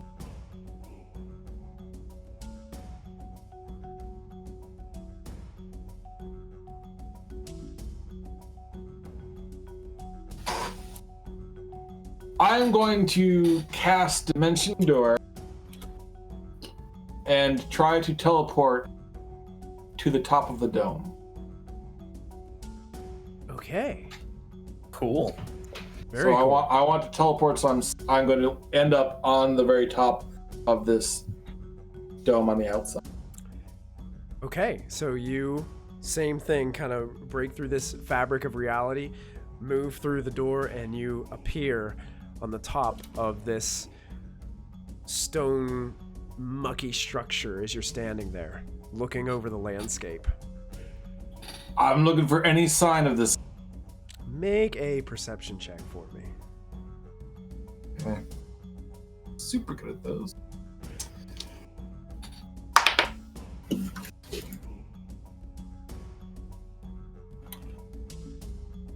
I rolled a natural 1, so that's a 3. Nothing catches your eye from where you're standing. You feel like you could move towards the edge, but it's going to be really tricky because it's a dome, and there's like a sludge all over this. It's going to make it really tricky for your chair to be able to navigate up here. I don't know which direction to go in. Yeah. True. I'm just gonna. Is it basically there's a clearing and then it's kind of woods on all sides of the dome? Yeah, there's lake on one side. That lake that you walked around.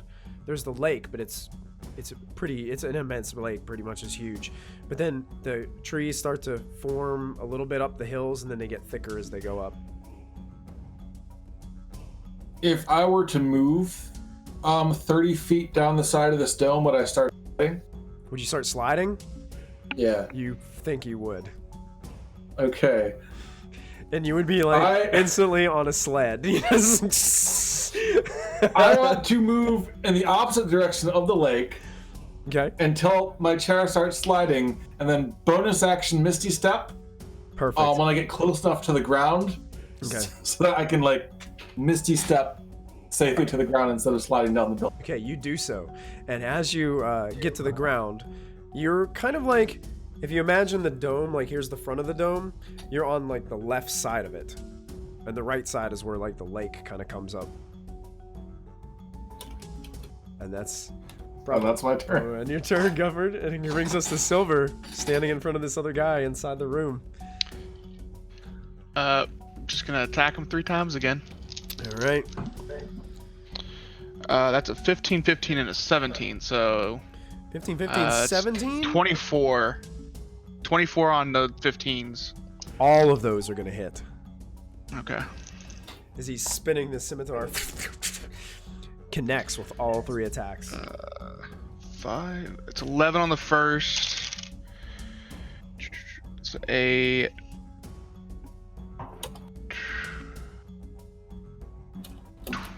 14 on the second. And an 11 on the third. Okay, go ahead and explain how you destroy him. I am just going to do a fury of swipes, just the last one ending with his head coming off. All right, his head pops off of his shoulders, lands on the mucky ground within the room, and rolls underneath one of the church pews. And his body just falls limp to the ground. And I'm just gonna look outside. I'm gonna move outside the building and see if I see this individual. So you're anywhere. gonna open the door to the outside. Mm-hmm.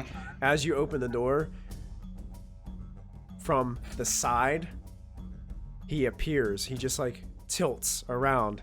Here you are! And begins to cast the spell that he's been holding until one of you emerged. Oh boy. Okay. And he's gonna blast you at point blank with a cone of cold. Oh, cool. At least you resist Wait, that, hold right? on. Yeah, I resist that. That spell scares me. Okay, I don't like that spell. It's a 60-foot cone, so that means that it's gonna go through that, past Silver, through that door, through the second door. It's also gonna hit Vix, and it's also gonna hit Roderick as it comes into the room a little bit. So you guys are all going to have to make this saving throw, a Constitution saving throw, as you are enveloped in a cloud of cold misty energy. Dang it. Okay, does Bless help with saves? I think blessed Yes. is blessed save. No, it's ability checks and attack rolls. I think it's resistance. I That's. think it's also saves. Is it saving throws? So I let me think it's open it up. attacks and saves. I have no clue. That's what I was asking. Bless. Natural 20. I got a Attack 21. roll or saving throw? So yes, it does. It a can be saving used throw, for yep. saving throw. You can use bless since everybody is blessed by Roderick, What does Bless do? except for Roderick. Got a D4. Got a D4. I mean, technically, I am blessed. I had to cast it at 4th level because it was the only slot I had left. True. I mean, it's not going to matter even a little bit. Everybody's screaming in chat. Protect Close. Roderick. Protect Roderick. Let's see. 22 for me. 22 for you. That will save. 23 with Bless. That will save. Roderick? Including the bless, Yes. 7. Okay. Oh gosh. Roderick. Roderick, you take 40 points of cold damage. Jeez. The rest of you take 20 points of cold damage. So my concentration check for bless is a 20. Is that accurate? It is accurate as a 20. All right. Jesus. All right, hang on. I gotta get my dice roller. My And then phone. I take 10 because I'm resistance to cold, right? 10, right? Yep, that's true. Nope. 13 on the con save. So bless falls away. You guys are no longer blessed. And as this cloud of this cold energy kind of dissipates in front of this three-headed figure, you can see he's wearing now a mask on the center skull of those blue and red flakes. And there's this weird kind of cascading red and blue kind of magic emerging from his body. He's still tattered because of all the acid damage he took. But he's like, I think I've made my choice. You will all fall. And they all kind of like look at each other and laugh. It looks good on you. And that ends his held action as you walk out the door, Silver. I think that's your. I mean, if I can get up into melee with him, I will. You're with right. My movement. You're right in front of his face. All right, Like perfect. As you were coming out, he was like, "Ha ha!" and jumped in front of you and just point blank blasted you, like right in front of you. I'll get you in here. That's it. That's it. Imagine three-headed Skeletor. You got it. Silver is finished with his turn. That brings us to Calm. You're up. So Colm is gonna just say, "Oh well, F this," and he uses the actual word, and he just casts Wall of Fire as a dome around the big bad evil guy. You are at the back of the room on the inside, so 120 foot radius, or 120 foot range. okay. You If, can't currently see him though, so you wouldn't know where to okay, put I the will wall. move 30. You still have your feet. expedite. Mhm. What, how that so that makes it so you can dash during a bonus. Yep, Okay. I'll do whatever it takes to get there, and then I'm gonna do that. Okay. Basically, you can get into the foyer with with your movement, bonus action movement, and then you have your action to cast. So you can just see. Basically, you see almost like a Silver standing there with ice like falling off of him, and then you can see this guy like just right beyond him. Yeah, I'm gonna Wall of Fire as a dome around him. A dome around him? Would it go like around it? Would it envelop Silver too? Yeah, but it's an invocation spell, so he's fine. So this dome forms around him. What's the save on the Wall of Fire? It's a dexterity saving throw. Dexterity save. Mm-hmm. Oh, it's cocked on the cable. Gosh. He fails. Okay, that's 5d8 damage. Silver, I think you're gonna need to make a dexterity saving throw as well on Nope, this. he's fine. Wasn't he enveloped Evo. too? Oh, Yeah, but it's an evocation spell. Nice, so you can shape it. Got it. Yeah, that's right.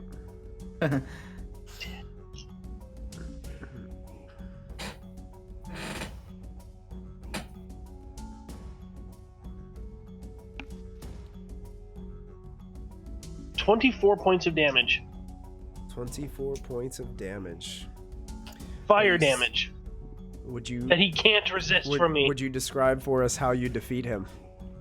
Hey! Throws the mask off into a safe place and crumples to the ground. Nice. He takes the mask off. He's like, no, this can't be. As he's melting, like the skulls themselves start to melt into a liquid, into this black kind of tarish liquid, and his hand just reaches out and tosses the mask out, and it slams and rolls across the ground as he begins to just slowly wither down into this puddle of goo in the midst of all this heat.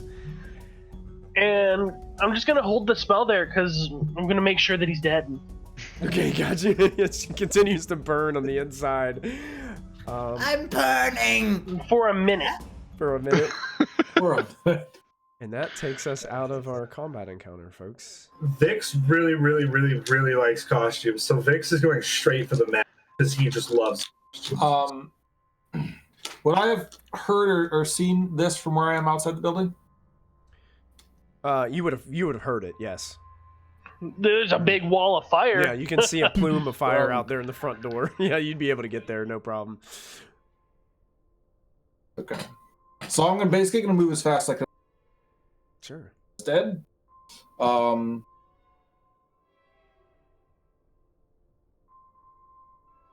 What do I see when I get there? Is he gonna get to the mask and all that first?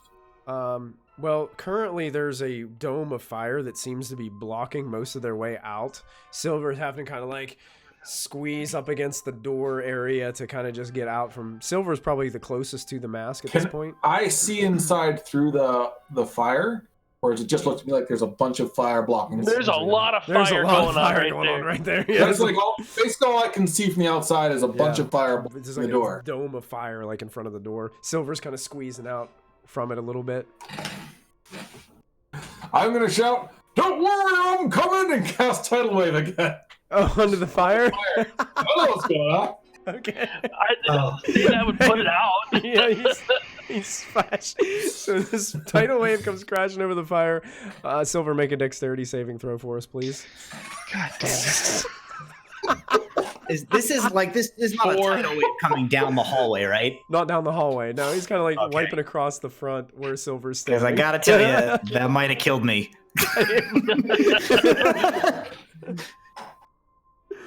I was a 4 on the save, so Before, he's going to take all this damage as he's slammed down to the I mean, ground. thank God I healed 13 from the guy dying, so Yeah, I really think you guys, other than that cone of cold, you guys have done more damage to yourselves.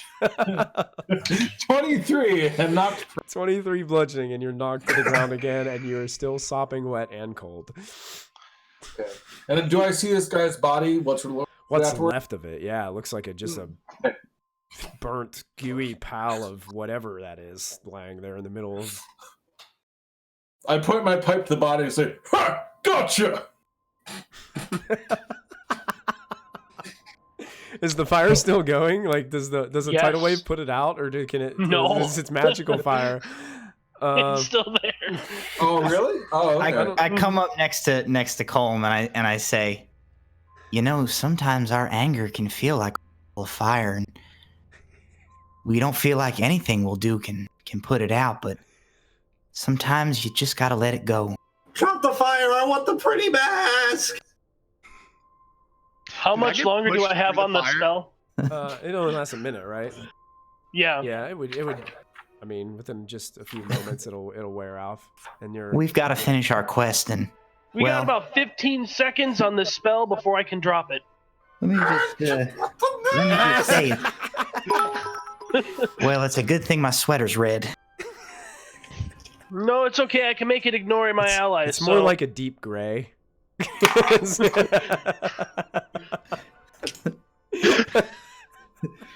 You might notice it's a slightly deeper shade of gray than.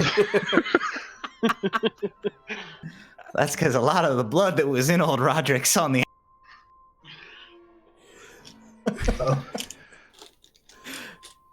So eventually, the plume of fire dissipates as the spell wears off. Vix rushes his way towards the mask, and immediately upon picking it up, Vix, you get these strange whispers in your mind. Oh, not again. Here we go. It seems someone worthy has found me.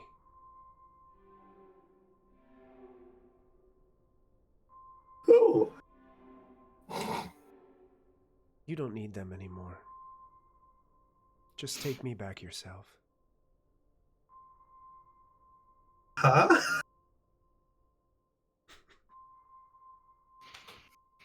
They can't be trusted. Why not? Who are you talking to? Hold on! Why not? Do you see what they've done to each other? They did a lot of damage to each other. They'll do the same to you. No! No what? No, they can't! Now Vix is kind of arguing back and forth to what seems to be nothing. So Colm, in frustration, is going to start walking back toward the place where we were, and just going to like snatch the thing from Vix and just keep going. No! No! No! Not allowed! Give it back! As you snatch it, Colm, in your mind, you hear, huh.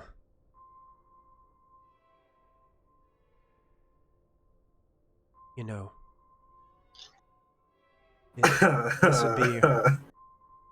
this would be a lot easier if you didn't have people watching over your shoulder. I'm gonna cast really hypnotic not. pattern. Yes. I dislike plenty of them, but I got to get you back to where you need to go. You're casting hypnotic pattern, Yes, I want that back. huh? I want it back. I 22. Dang it. Colm seems to be keeping his cool as he's holding on to this mask, and he seems to be walking his way towards the forest, leading in the direction back in which he came. We got to return this, guys. Come on. Not until I have that back in my hand. Then you could stay here alone. Goodbye. It was having a good conversation with me, and you ruined it. He's greedy. Yeah, it's trying to talk to me too. He's greedy. So let's go. He's a greedy little creature. That's Aren't true. all kobolds greedy? Let's go. I'm a dirty, trash-eating kobold. What do you want from me? Hey now, don't talk about yourself like that. Everybody is special just the way they are. Come on now, let's all go back. It's been a long day. I got shot real hard by some cold, and well, I could use a nice sit and a nice change of sweater. I just want the mask. I haven't seen a new mask in such a long time. Vix, we can get you a mask when we get back to the city. But I want that mask. It's a talking mask. You can't keep it. We have to return it anyways. So I'll ask the Raven Queen. Maybe she'll give it to me. maybe once we return it, yes. So, you guys make your way back through the forest in which the way you came. You pass the place where the trees were down from the T-Rex basically marching through and smashing all these trees within the forest. Roderick, eventually your sweater thaws out a bit, and now it's just like just soaking wet from the cold. I'm gonna cast mending on it. Get all those pulls and All the pulls and tears. it's a little- Just fix those right up. Pristine quality sweater. You can definitely do that.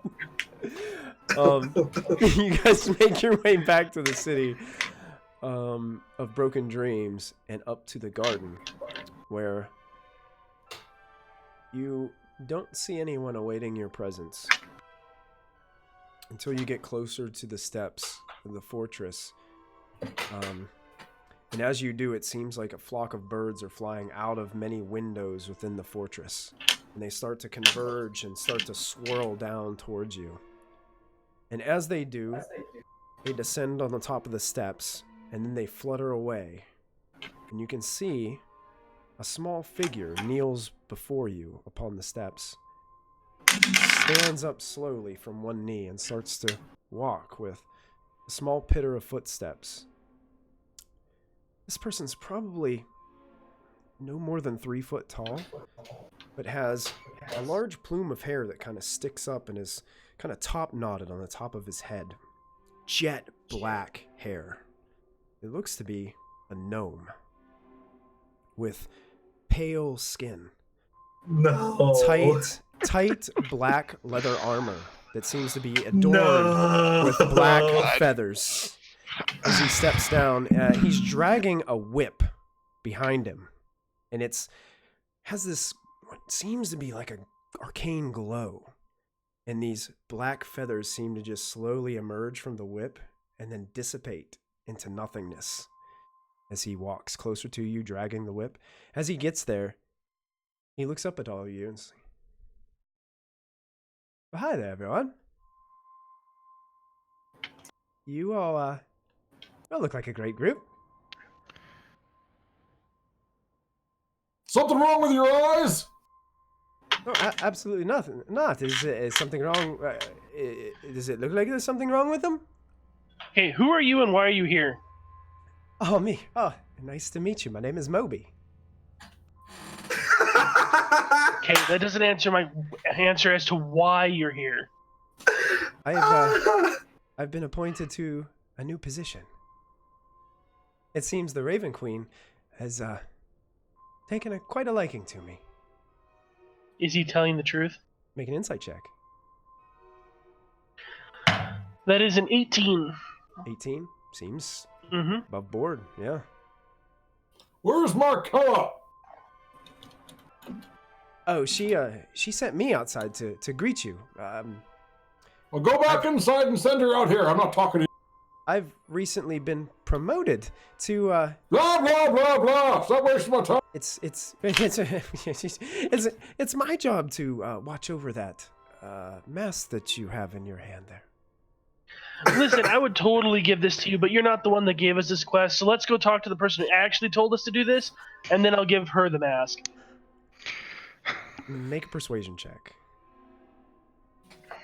I'm bad. 14. 14? Yeah. I promise you, good lad, I don't mean you no strife. No, you don't get it. You weren't the one that told us to get this mask, so I'm not going to give it to you. So either we all go and visit her, or you get her and bring her here. Or do we give me the mask? Awful We're choice. not by the giving you way. the mask. He looks at you, Vix. He's like, you don't want anything to do with that burden. Yes, I do. It will. Trust me. It would be better off have you not have that constantly speaking into your mind. It's not good for you. I always have people speaking in my mind. So how long are you going to stand there wasting our time? Fine, fair enough. I will go get Markella and we'll sort all this out. And he starts to smile at all of you and then starts to walk away a little bit. And then all these ravens kind of descend upon him. Turns to like this just crowd of ravens. And as they dissipate upward towards the tower, he's no longer standing there. And then after a short time passes, more ravens come down. And you can see he reappears in front of you. And there's Markella standing right next to him. What seems to be the problem? Well, we got the mask for you, and then I walk up to her and hand it to her. Oh, and she holds out her hands like this. That is not my responsibility. That has been bestowed to him. And she points down to the small gnome who just looks up Is at you and she kind of just telling the grins. truth? Yeah, go ahead, make an insight check. 23. 23? Yeah, Mhm. she's telling you the truth. All right, then I'll hand him the mask. He reaches out and he grabs a hold of it and he's like, Oh, ah. Well, you've all done well. The Raven Queen was worried, but you seem to have had no issue. Well done. Well done. I wouldn't say no issue. I want have- that mask!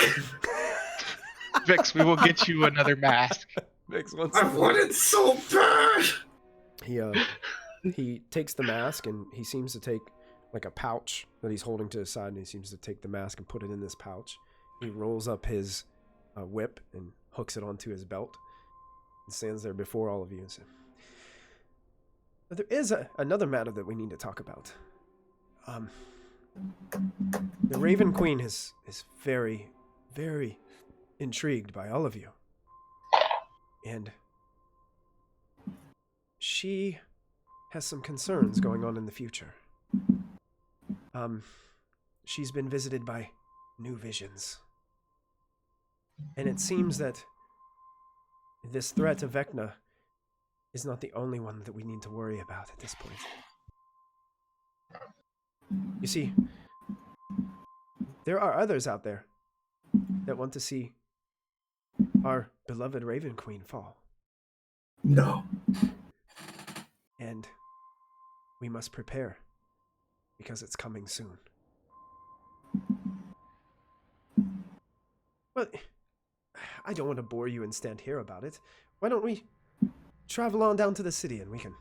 No, Talk please about go on. I could use a nap. He can use a nap. I want to hear about this. We aren't always affiliated all the time. Yeah, if I could make a suggestion, we not bring him. Actually, he hurt his friends with spells. Yes. It's okay. No worries. He looks at you. He's like, "Oh, we're all friends here. Let's walk into the town. We can find ourselves a drink." I don't think we are. No. I like Mr. Rogers and Silver. That's it. Who's Mr. Rogers? Same goes for me. I mean, if you wish, I was going to head into town myself anyway. I better go drop this off first. That would be silly of me. And he reaches down towards the satchel that he's got the mask held in and says, "We need to be prepared. A lot is going to be happening here soon. Let's try to rest easy, you know?" I'm already asleep in my chair. And as this snoring, He's had a big day. as this Tuck it down. snoring is resonating, all of you level up to level 9. Yay! Nice. Yay! And that's where we're going to end tonight's session. Cool. I would like to officially apologize to all of you. Yeah, you're the one that did the most damage to me out of everybody. Hey, I did no friendly fire damage, so Yep. I'm sorry about that in chat. Yeah, thank you, Scythe and Nightingale. I want to thank all these awesome players tonight. Man, that was a ton of fun. You guys role-played your characters so well. It was amazing how you guys, like, bounced off each other. We got grumpy old man in a chair. We've got Calm, who didn't want to take crap from anybody. We got Vix and Silver being themselves. Let's just be honest. And then we've got Roderick coming in, adding the little touch of Mr. Rogers to our game tonight. That was amazing. Well, thank you for hosting this game. Yeah, no problem. thanks. yeah, it was fun. That was a ton of fun. I liked it. I'm sorry I went a little bit later than I wanted to, but I wanted to get you guys all an opportunity to do some different things and to finish this up tonight. So those of you, oh man, look at that. We got a ton of bits coming in. An anonymous cheerer cheered us like a crap ton of bits. Hey! Coming in. So thank you guys so much for supporting the channel. We're so glad that you were here. If you haven't already, make sure you follow our channel. If you'd like to subscribe and support us in that way, you can do it that way as well. Visit our YouTube channel where we post all of our streaming content on YouTube, so you can go back and watch that as well. Does anybody have any like last minute announcements or anything we need to throw out there before we go off the air? I got one. Sure. My folks. Hi, for those of you who don't know me. I play as a player on the host and the dungeon master of our Tuesday stream, Tabletop Legends. We are recording our Christmas special tomorrow. Since our next regularly scheduled Tuesday game, Christmas Eve. together. But we're pre-recording tomorrow so that it will still release on Christmas. So if you want to just tuck in some jammies on Christmas Eve and get a cup of hot cocoa and watch a good old-fashioned Christmas episode, we're gonna have our show up then. I'll tell you nothing about it except that the title of the episode is Tabletop No Malone. No Malone, yes! Yes! Hey, we just had like a bunch of people get gifted tier 1 subs in chat, so thank you. Is that Dan on the Moon? Thank you so much for all of that. We appreciate that. Thank you so much. We appreciate all the support that we've got tonight. Yeah, this was like incredible and a lot of fun. So we might see these characters again at some point. We are not sure when, we are not sure where, we're not sure how, but we are probably going to see these individuals again. So until next time, folks, don't forget to add that proficiency bonus, and we will see you guys tomorrow night. We'll be live for Storm King's Thunder at 8 p.m. So we'll see you guys right here at proficiency bonus. Once again, have a great night, everybody, and we'll see you guys soon. Good night. Good night, everybody. Bye.